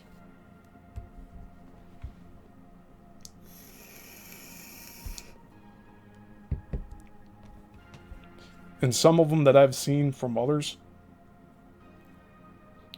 like there's actually ones for the previous mayor of the town I live in. He used to be the longest serving mayor. He ended up going to jail for corruption, unfortunately. But he was like 54 years or something like that as mayor. Or 47, something like that. He was around 50 years as mayor. But when I was at the museum doing work over there, the president of the museum at the time had Kodachrome slides from like the entire career and life of that mayor that he wanted me to go and transfer to digital for him at some point. That project never followed through. So that's something that I'll have to look into again. Maybe I'll do that for them eventually. Yeah, I don't like that I didn't do that.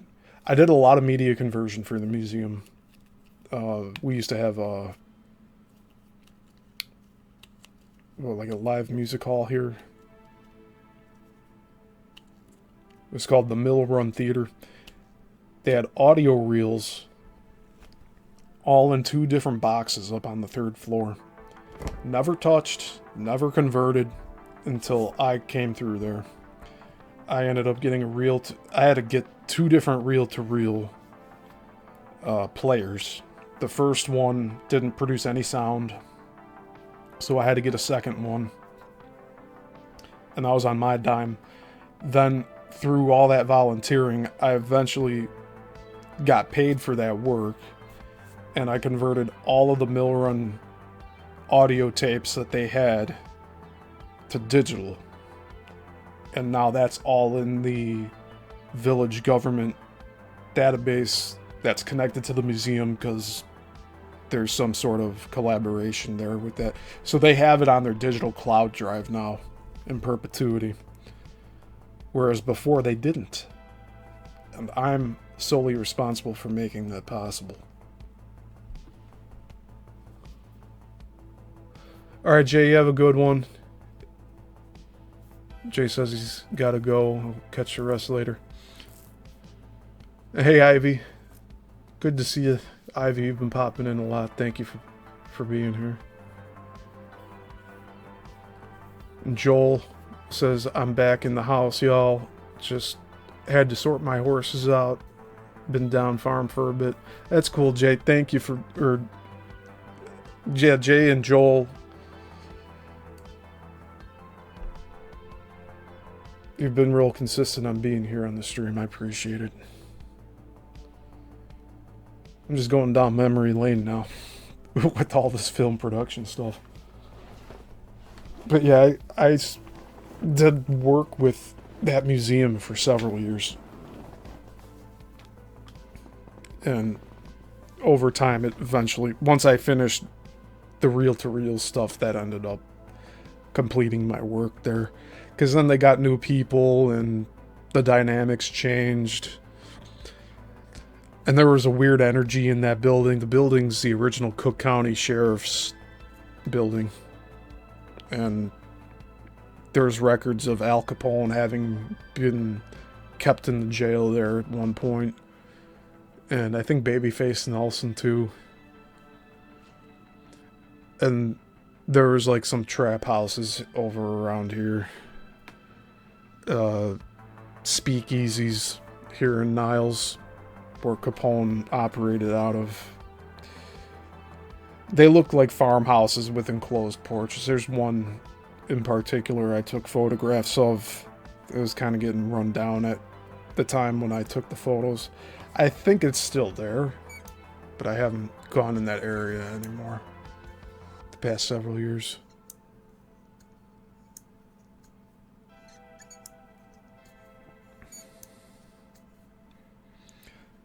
That'll probably be stuff I look into also in some of my future videos. I got all of this history, these books on Cook County, some of like the corruption in the politicians.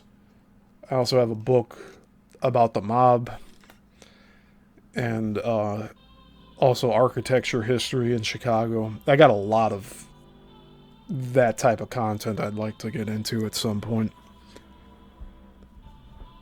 But all in due time, when it's appropriate. It took quite a long time for me to get going with the Bermuda Triangle stuff and Coral Castle too. Like I had 2 years where I just didn't touch any of that content.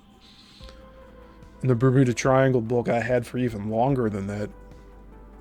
But I think that's a common theme with a lot of people's personal libraries. You pick up books, you intend to read them, and you eventually get around to them. But some of them sit on the shelf for like 10 years before you even get around to them. And I know that's not the same for everybody. I get consumed with doing stuff on the computer, so I don't really get around to physical books as much. So that's why I like doing these deep dives. I'm able to not only give you a nice presentation in video format, but we are also reading physical books. So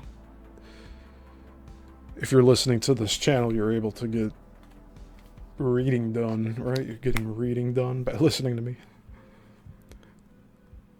But it's all good. I'm not here to judge.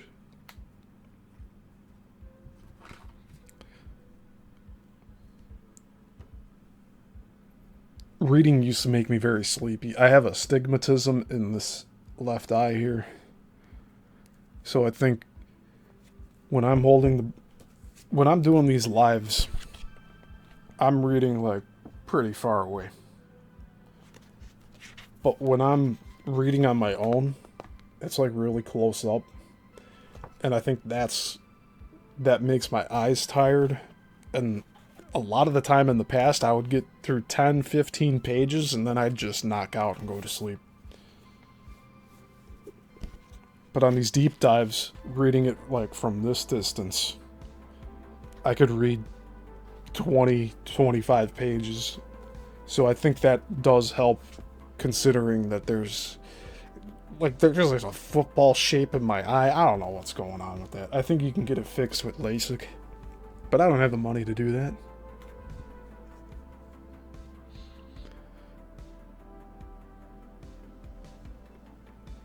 Joel says, "You're welcome, my friend." Yeah, thank you. Thank you, Joel. And Texas says, "Same. Reading makes me sleepy, especially homework when I was a teen." Yeah, same here. I really despised reading before.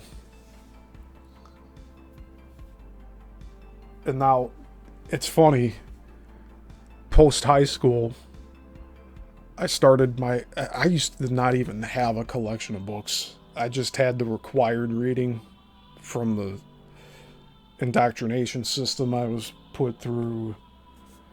A lot of it made me despise reading because of the types of teachers I had. And don't get me wrong, I've had some excellent teachers, but in the Catholic school system, I got a lot of shit thrown my way. I was one of the rebels of my class. I was in the largest class, so it had close to 50 people split between two different teachers from preschool through 8th grade. 10 years of Catholic school.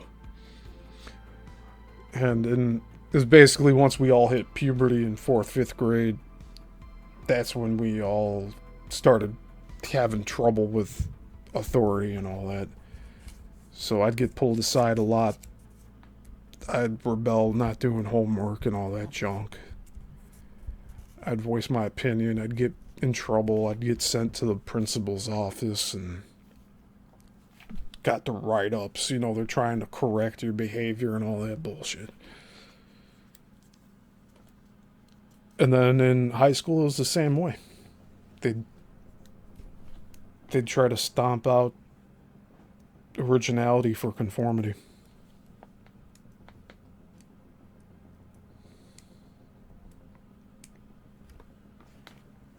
And thankfully, by high school, I wasn't putting up with that bullshit anymore. So, I was getting into trouble pretty much even more through that. But, you know, doing the photography and then broadcasting in the second half of high school, it kept me out of trouble. I didn't drink or do drugs at all until, college?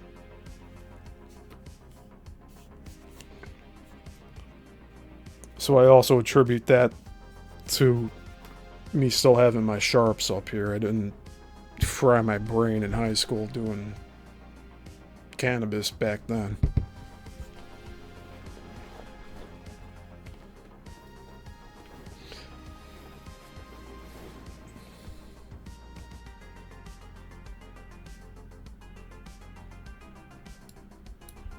Hold on here. Texas is saying a lot. Texas says, I didn't see any point in studying aside from passing the year. Yeah, pretty much same here. Do what was required of you. Like, it was so soulless. The incentive wasn't there for the creative minds. Texas says it would help me to stuff my brain with trivia.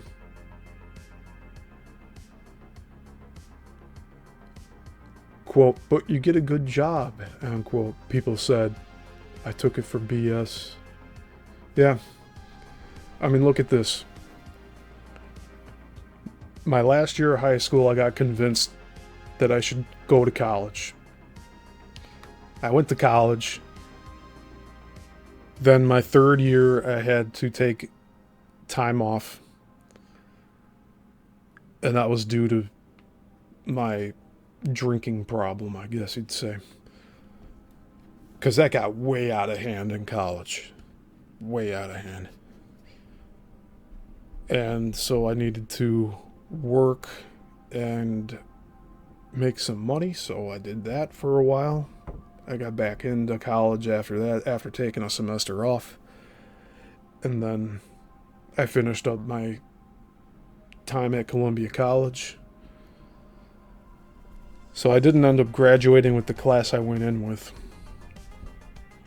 But does that really matter? I don't even think it matters at this point. We know the school system's a bunch of bullshit now.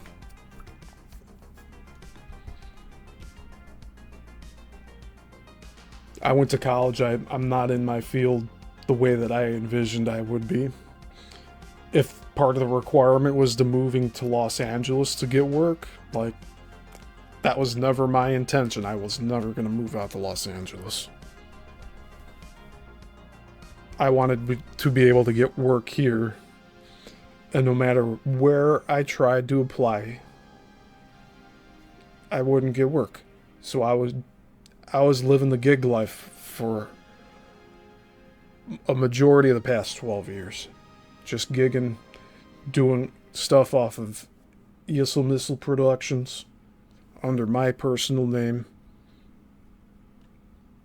People would hire me for me. I was my own boss.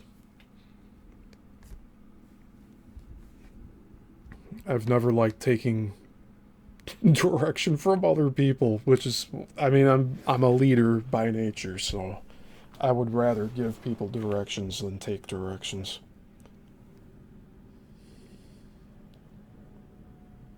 Because you see, I have a vision and a creative mind. And I'd rather uplift people instead of talk down to them. But I heard the other day in some of the reels I was looking at, because that's practically all I have time for these days, is scrolling through these 1 minute to 5 minute reels. One of them said, good leaders create other leaders. And that's what I would like to do. And I think I'm doing that. It's just a longer process the way I'm approaching this. But I'll get where I want to be one day. I want my own film studio. I want to be able to grow new filmmakers through my own studio. They could pass through. They don't have to stay there that long, but they'll learn things from working with me. I want to be able to teach others how to work together as a team, as part of a crew, how vital it is for each person to be there. I want to be able to teach this younger generation how important it is to work with other human beings. Yeah, Texas Learney says, I feel like bad leadership is the norm. Unfortunately, it is. Many of the wage jobs that I've worked at for food, the food industry, the movie industry, movie theaters. I've worked at several movie theaters. I've worked at several burger places. One of my first jobs was Dairy Queen. I've worked at Potbelly. I worked at Meatheads for a short time. That ended with bad leadership too. They had a new person coming in. He was a regional manager at some other like restaurant chain, and the dude ended up doing some real sick shit in the walk-in freezer with me. Nothing sexual or anything. He basically took a knife out that was on a cutting board in the walk-in freezer. And I guess he assumed I had more of a responsibility there than I did, because I was just a dishwasher. I was the order taker. So I was in the back getting some extra ingredients for the food makers up front, for the cooks. And he walks into the walk-in freezer with me, and he starts going off on me like it's my responsibility that the walk-in freezer wasn't organized. So he just straight up is like, and if it's not this way, how I want it. And then he picks up the knife off of the cutting board, and he's like, this is gonna be your job. And I'm just like this traumatized me. So I never went back. I complained to HR about it. The guy got fired the next day, and I never went back. HR is like, are you still coming in? I was like, what the fuck? And then I had a repeat of that similar "Are you still coming in?" question when I was working overnight security back in what year was it? Like 2018. This was the day before I was going to start a day job after working overnight security at a golf course. And I had fallen asleep while driving. during the day. And thankfully I was okay. No one else was involved in an accident with me falling asleep. But I called the overnight security job after all that happened. I busted 2 axles on the vehicle. I was pretty shaken up. So I called the overnight security job, called one of my managers. I'm like, hey, I just got into a pretty bad accident. And they asked, are you still coming in? Can you take an Uber? And that impersonality from just that one question told me these guys are so out of touch. They have no humanity. I don't ever want to be back. I'm like, you know what? I contacted them back because this eventually led into text messages. It might actually have been text messages, the whole thing. But I told them, you know what? That was like really tone deaf. That was out of touch. You weren't even concerned about my well-being or any of the trauma that I may have incurred. You just wanted my body there to be on shift. So consider this my resignation. Like, I'm not coming back. And this, I've said this to other places where I've worked that didn't respect me or my time. Movie theaters. One of the movie theaters, I'm not going to name them, but they're operating under a different name now, and they have the same management there. It's 3 obese lesbians, and they were man-haters. They would have me, and I found this out from my friend that used to eavesdrop, sit in the office, hear what they used to talk about. They used to have me work with, like, they'd have me close with another woman on the payroll, on, like, my employee. And they did it just to see how uncomfortable I would be working with them. And spoiler alert, I was fine with it. Nothing happened. Because I'm not like that. But they thought like I'd be like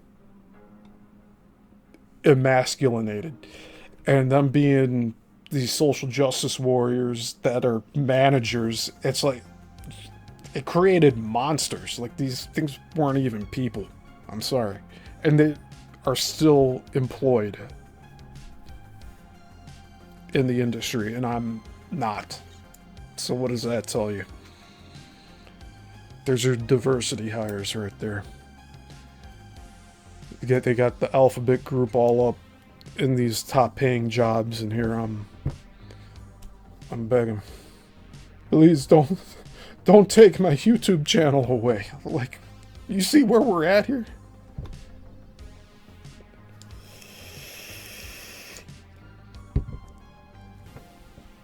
But I think all of these dynamics will shift.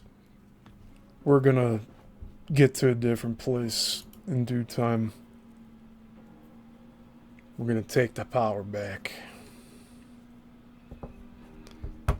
I feel right now is like a cooling off period. And in the next several years,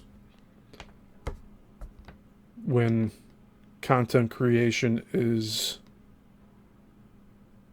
seeked out and preferred over AI and possible collapse of AI, over time people are going to notice that human content creators are worth much more than any AI models will be. I know some of this new AI that came out where it has people talking in front of a camera. Like, there was one I saw of, like, if Moses was live streaming from the Bible and all that. He's, like, walking with his phone and stuff. Out of all of those clips, the voice is so monotone. There's no there's no throat clearing. There's no voice breaking. There's no personality with the AI stuff. So I think that's all going to be coming to the surface eventually. People are going to notice that, oh yeah, that's AI. There's only a 5 or 10 second clip of this. Like, how authentic is it? We might have to start doing like the whole different perspective thing.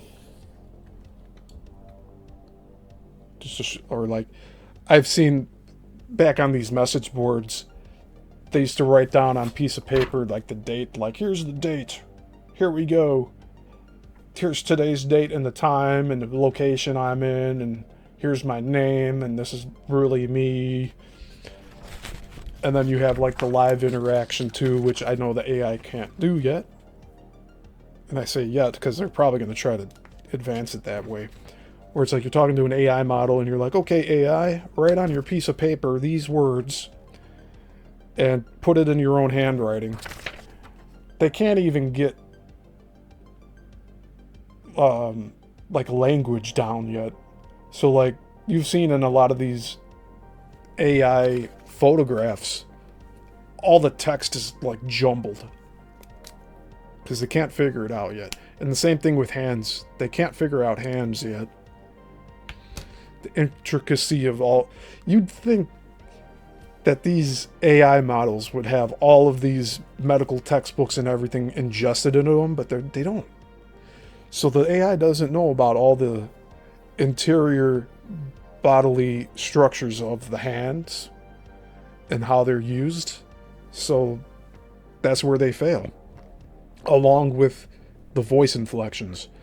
Everything's completely flat in this current new release of AI models, where it's saying like, oh look, we can recreate movies of different eras. I think it's like Google something, like the third model of Google AI, where they're showing like people from the 1950s, people from all these different eras and different clothing, and they're like, oh, we can talk now, we can, yeah, oh, this is great, blah, blah, blah, blah.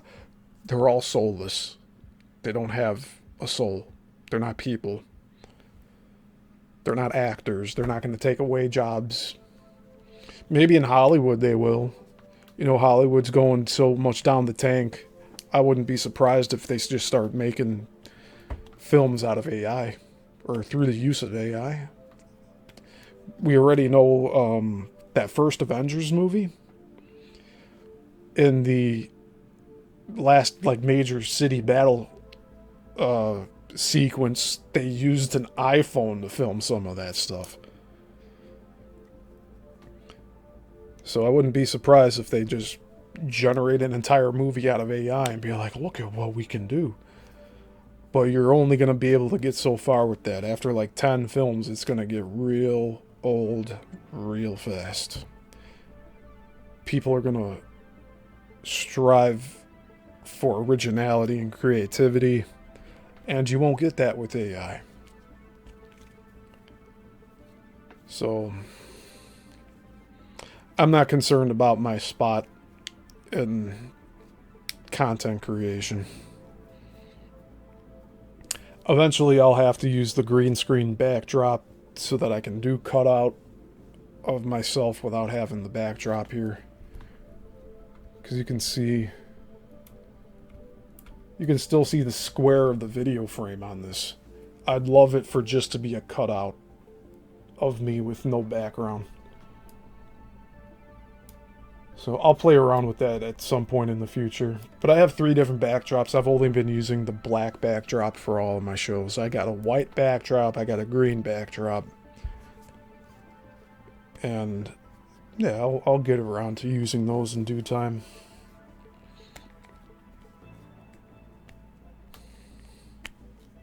But yeah, the AI models are just real limited in its capacity, and people realize the hype will fade and we'll get back to hiring people to do these video projects.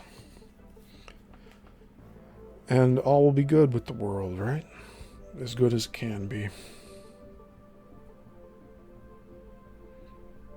But I want to create content that inspires people.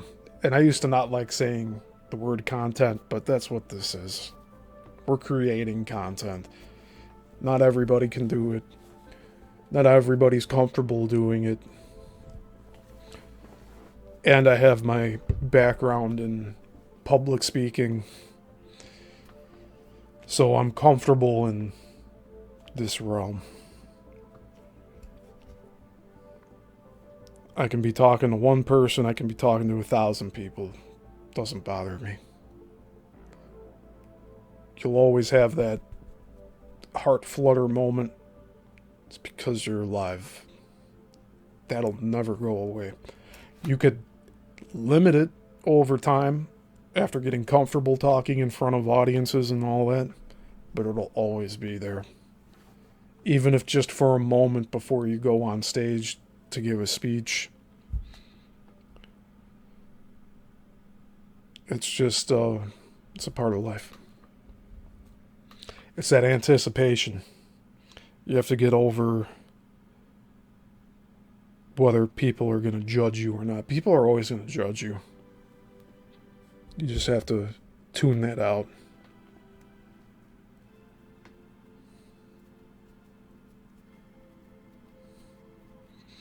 And I'm sure we all know of people that can bullshit audiences for hours on end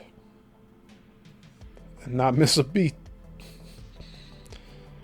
I call those people time sinks, where people invest a lot of time into listening to the bullshit, and then once they find out that what they've been getting is bullshit, they realize they've wasted their time, or they poured all their time down a sink drain.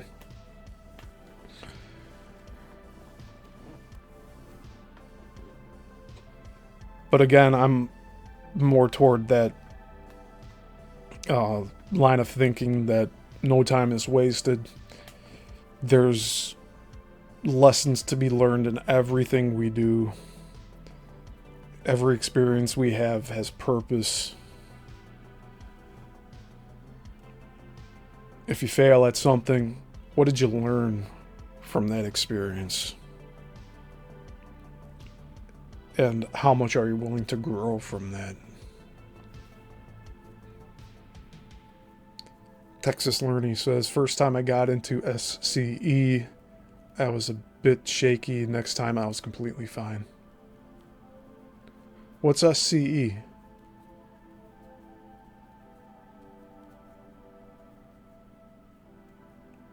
Let me know what that is in the chat, Texas.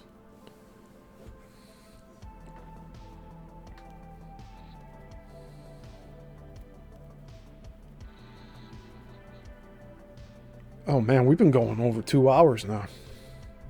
I didn't expect to do that again. Oh, spiritual encrypted encounters, yeah. Oh, really? That's awesome. When were you a guest on the show? Just generally, I'll try to look those up and watch them. Abe does a lot of shows, and so I can't get around to watching every one. But whenever I'm watching, I try to watch on Tuesdays and Thursdays because of the open mic night, and then I get invited on. And then those shows, I used to say, oh, if you're going to have me on the show, it's going to go over 3 hours, and now we've gone 6 hours twice. Oh, it's 2 weeks ago? Okay. I'll go look that up.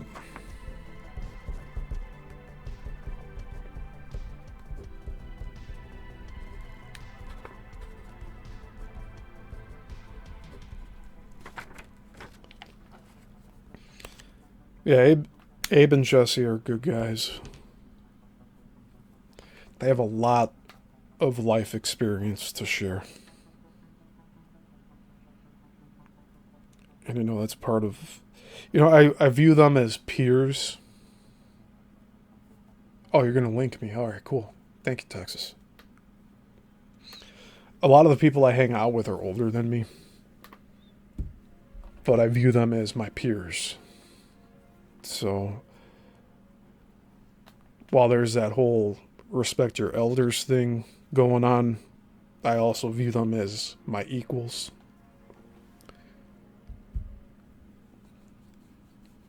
Because we're all here trying to figure out life together. Like, we're all here at the same time. So, beyond, like, patriarchal hierarchy and all that, outside of family, if you're 20 years older than me, 20 years younger than me, I still approach conversations as equals. If you understand what I'm talking about, like the topics I'm talking about, it doesn't really matter what age you are. As long as you're willing to go on these journeys with me, then that's just the way I operate here.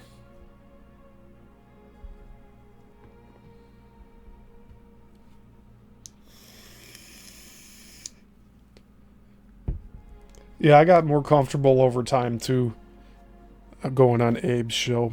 Like I said, it's like that all the time. You're always going to have that. It's more of like a sense of anticipation. You get that little heart flutter moment and it goes away.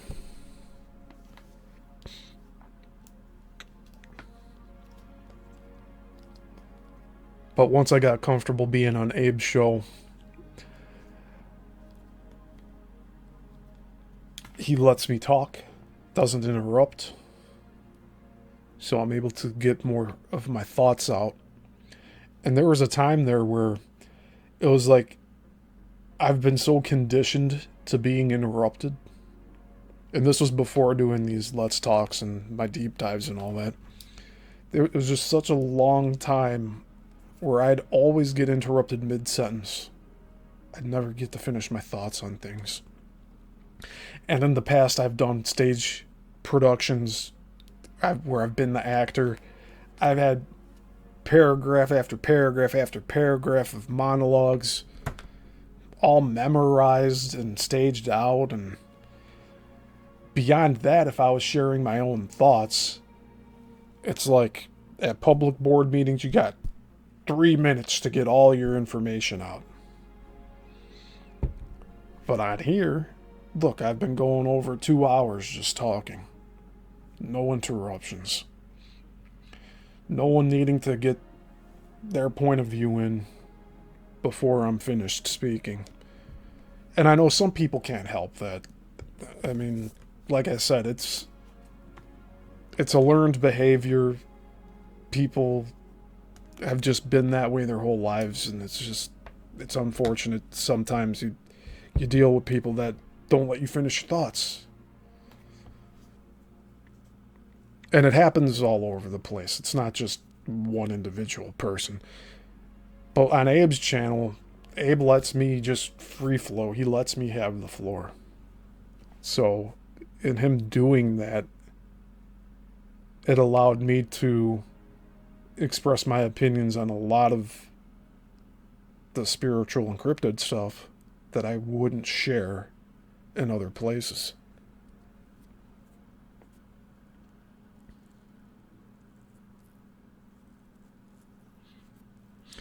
Yeah, it's like I really think the whole interrupting talking thing is part of our indoctrination growing up. It's built in to like make you conform. And a lot of it as adults, it happens subconsciously.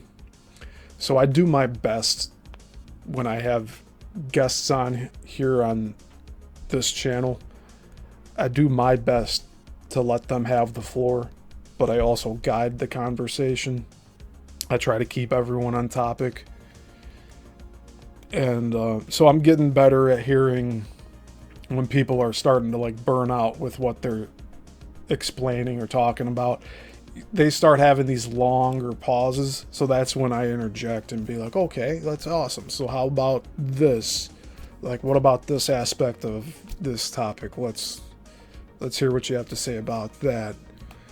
And then having that lead in by the host helps the guest dig further into their memories if they're explaining a life experience, and the recall gets activated and they're able to go and talk about a lot more than if the host wasn't there at all. So that's why I like the dynamic of interviews.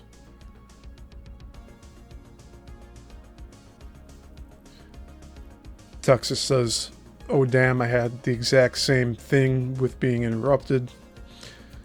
But the interrupting felt personal because only I was being interrupted. Meanwhile, my siblings could just speak without interrupting." Yeah. And I watched some old home videos of holidays, family gatherings. I see these different dynamics today that I wasn't even aware of back then. Like something simple as like opening presents around the holidays. Whenever it came to me, there was a time when my cousins were just trying to do their own thing while I was opening presents. I'm watching a video of all this, right? So my family was recording this. They would sit in front of me, in front of the camera, and block me like opening my stuff. And it probably wasn't intentional, but it was like the complete disregard of giving attention to what I was doing. But they wanted all the attention on them when they were opening their gifts. And there was a theme like that went on as time progressed, and really, I don't talk with them anymore. That set of cousins, I don't talk to them at all. The 2020 bullshit ended up dividing a lot of the family on that. So it's been like 3 years. We had a wedding for one of my younger cousins. That was the last time I saw them. And thankfully he asked me to be one of the groomsmen. So I thank them for that. They're still good people for the most part, right? We all have our flaws. But the growing distant thing, you have to make an effort to keep family together and close. But sometimes it's healthy to have the distance for a longer period of time. I know when I was doing that overnight security job, there were family gatherings of, like, I met this one family. They're like, "Oh, we have reunions every 2 years. So we plan different locations to, like, basically have a vacation / family reunion where they all stay at the same hotel and they all go do stuff for like a set number of days. And that's it. Otherwise, they're all spread out throughout the country, around the world, and they don't really speak beyond that. So they plan their vacations as family reunions. And I thought that was a pretty cool concept. But not everybody can do that. Or not everyone has that that conviction to plan for stuff like that. And back when I heard about that, when I was doing the security job, they that whole concept of only meeting family every 2 years, it seemed really wild to me. Like, it seemed like such a long time. But that was before all of this PSYOP stuff went into overdrive. With the 6 feet apart. It really damaged our society almost beyond recognition.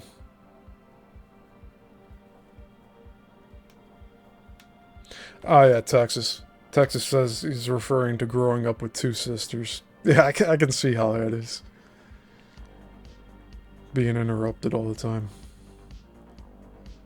Texas says, I did point out several times, but got promptly ignored. So when I didn't want to interact, it was, of course, my fault.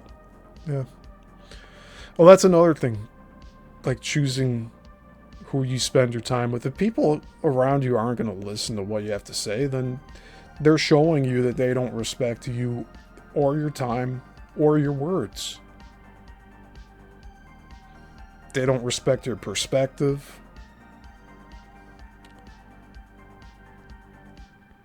But if it's family, you have to consider that in the way that you make your decisions on things. Family gets much more of a pass than extended friends and all that. Like if you met someone on a job site and you became friends that way, but then you found out stuff you didn't like about them, it's a lot easier to walk away from that than if it's your own family. It's like with a lot of these people that perform unspeakable things, such as murder and mass murder. I was watching some of these videos of these police investigations into some of these cases, and even the siblings of those that were murdered would, by their own family, by the way, they would say, "We still love you." And I think that's so powerful. Even doing one of the worst things possible, but the family is still letting that person know that they are loved.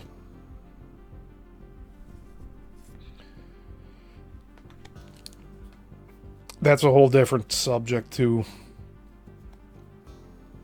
But I just thought that was fascinating. The power of family runs deep. And in a way,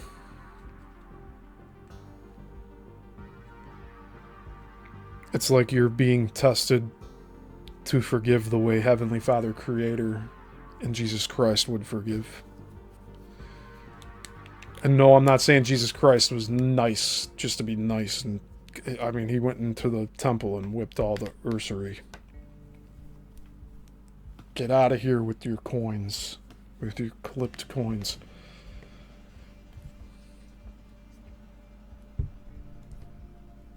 Yeah, Jesus had a violent side too. People don't want to talk about that. But it was not in the way of taking others' lives, which I'm 100% against. There's no need for that.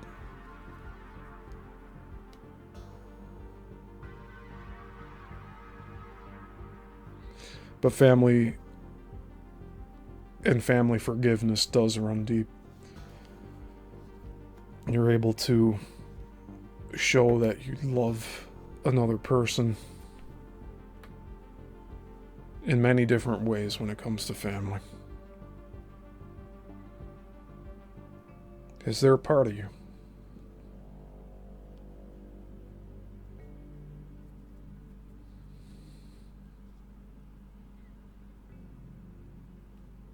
And I think that just shows the spiritual power, the genuinity of the soul to be able to forgive something as unforgivable as a family member taking another family member's life.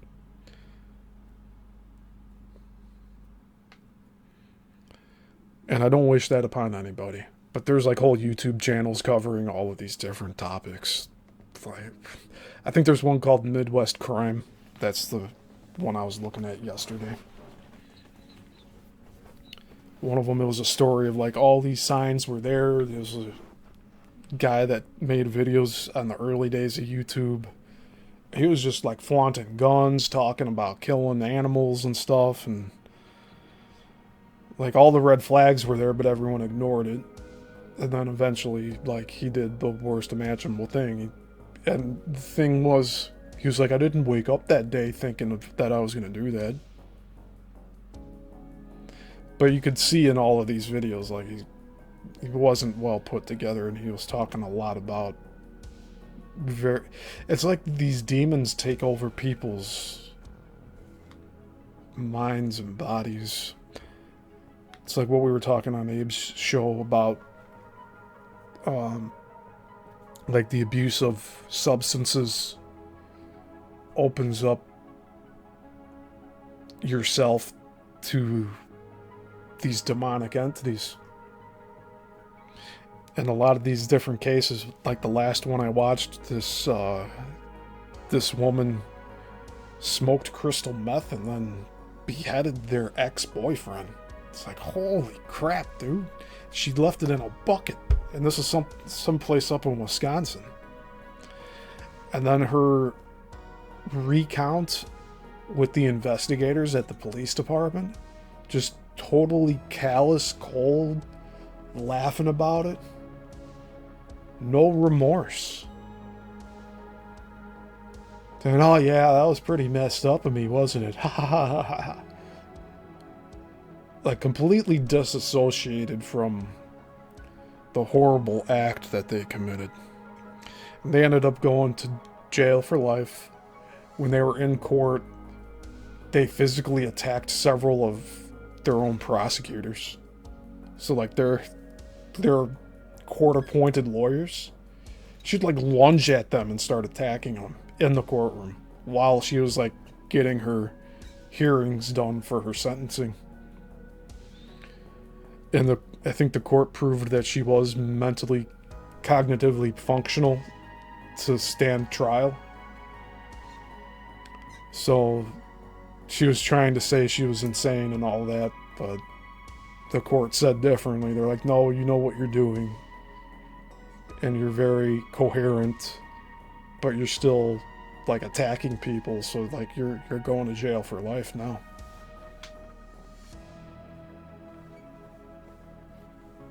Let's see here. Let's check the chat.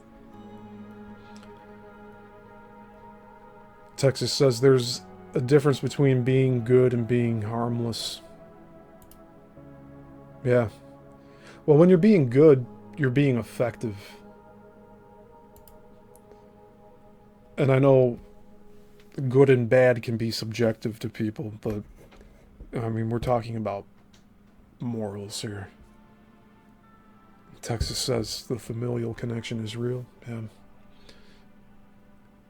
He also says some families think anything flies, but cutting contact is war crime. Yeah. Well, they're also... You have these certain family... Like a lot, I know there's probably a lot of family members that are victims of abuse. The abusers are usually the ones that think it's unreasonable for you to cut contact. But you need to surround yourself with those that match your energy. And you don't want to be in the low vibrational energy of like the arguing and all of that. And that's why I say sometimes distance is a good thing. And family dynamics are different for everybody. Joel says, been in the army. I've seen a lot of bad things happening, bro. And I've been ordered to take the threat out, if you know what I mean. But like, bro, Abe, we have to follow orders. Yeah.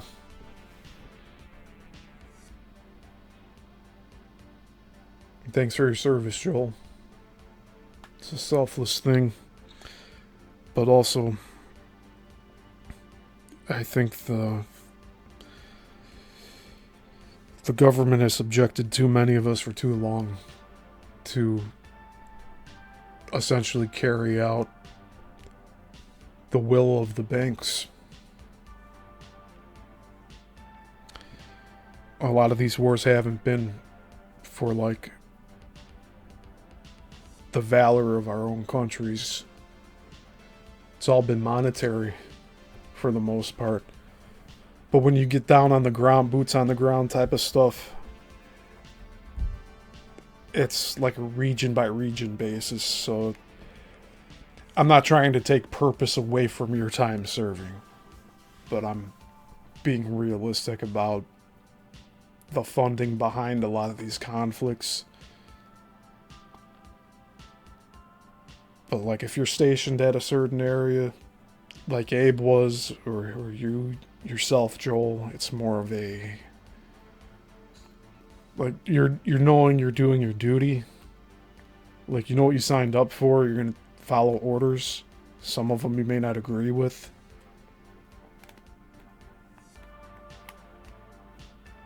I know I'm well past the point of serving for anything in that capacity.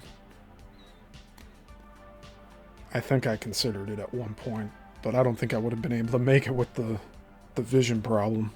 Or this vision.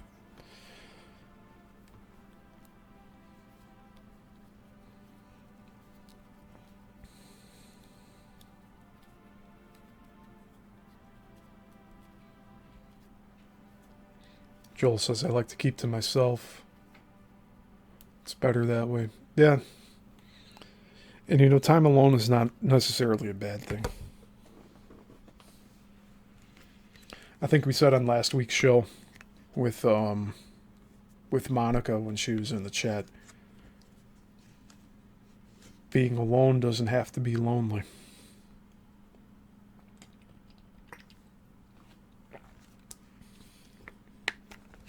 Sometimes self-isolation is a good thing.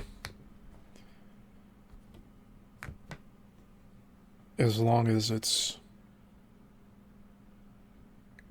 what's the word? In moderation.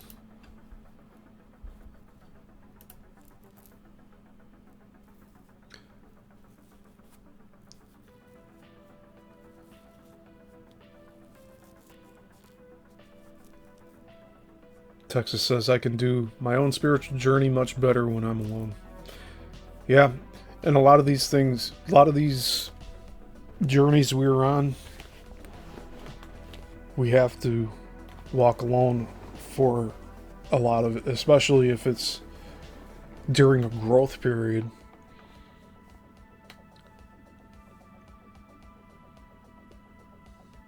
Like, I would say there's several journeys I'm currently on. One of them in particular I haven't even shared. But so far it's going really well. And it's a lot of psychological stuff. A lot of willpower, self-discipline,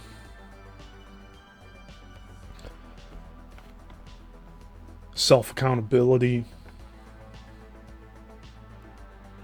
I know one of the journeys I shared that I'm working on to be better with is driving out in public and not cussing at other drivers while I'm by myself. And if I do cuss about the way that I think people are driving, then I ask Heavenly Father, Creator, for forgiveness for what I just said. And then I follow up with asking for His protection over me. And during that process of that journey, I'm learning to be more patient with other people on the road. And I need to be, especially considering I'm going to be driving over 800 miles next month.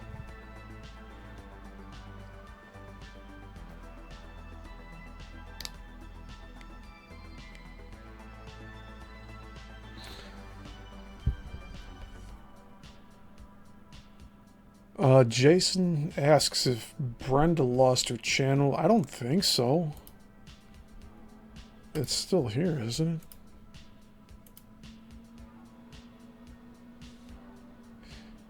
No, it's still here.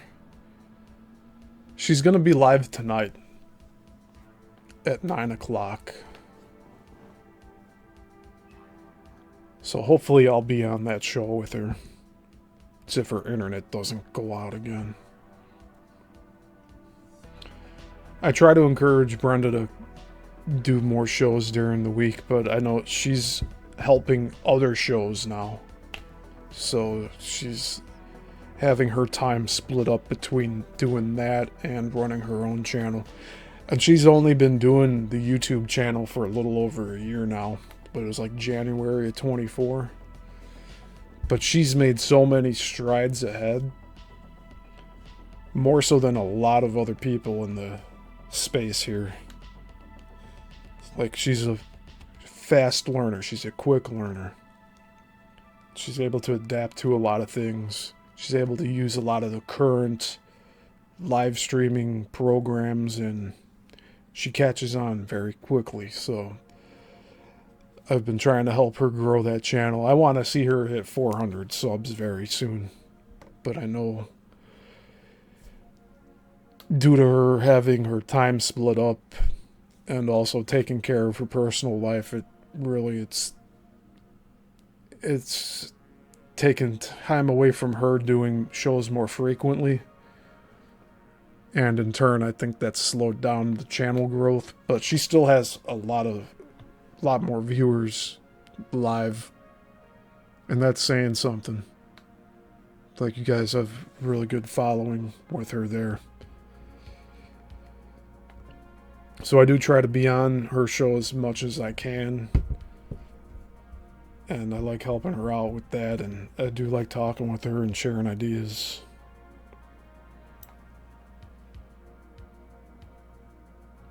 And we're both strong individuals, so we tend to butt heads fairly often. But we know to let it go, to like water off a duck's back, so to speak. We notice the verbal disagreement, and we just move on. We agree to disagree. Because we understand working together, we are going to butt heads, but at the same time, we are making each other better by working as a team.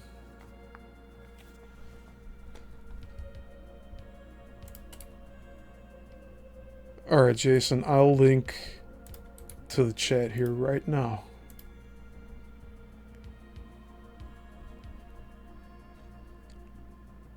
That's Brenda's channel. It's all still up.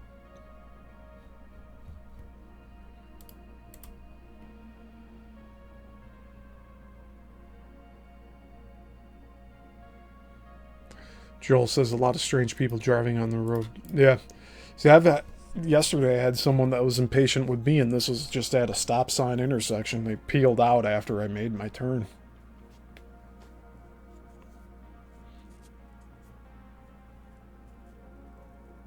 Jason says, hopefully my notification goes through. Yeah. Best thing I can do is say, oh, my chat just disappeared. That's weird. Best thing I could say is just show up at 9 Central Time and just wait it out.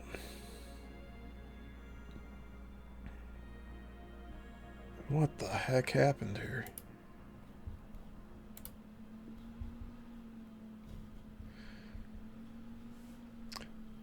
My OBS stopped showing me the chat. That's the first time that's happened.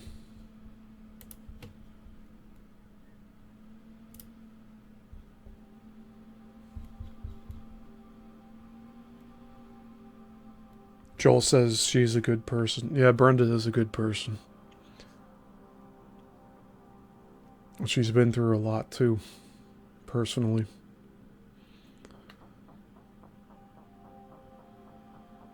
She's a survivor for sure.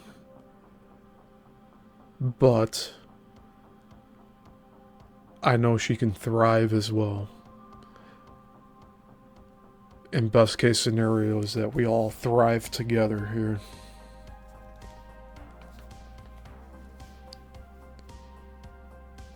Joel says 2 minds is better than 1. Yeah.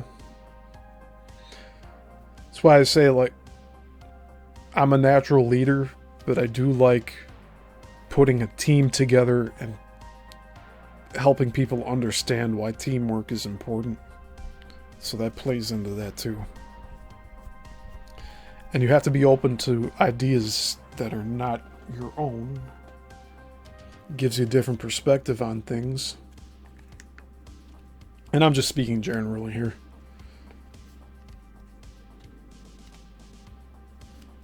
Yeah, no problem, Jason.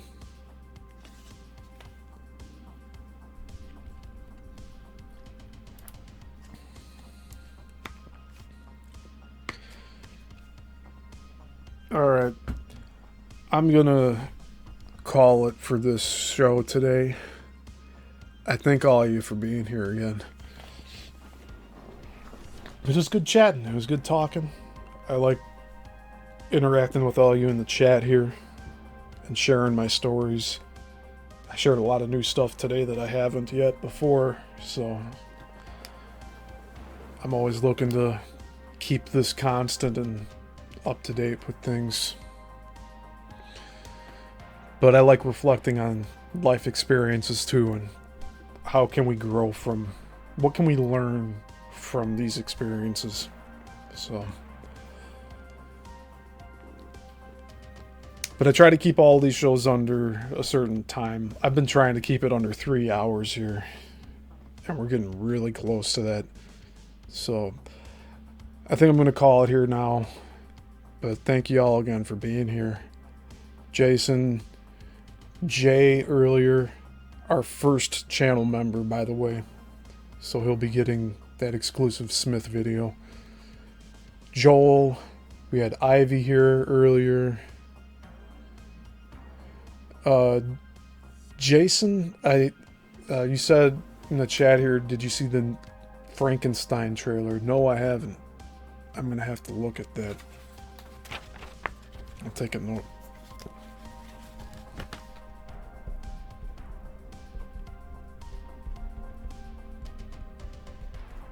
That sounds interesting enough to me to take a look at the trailer for that. Why not?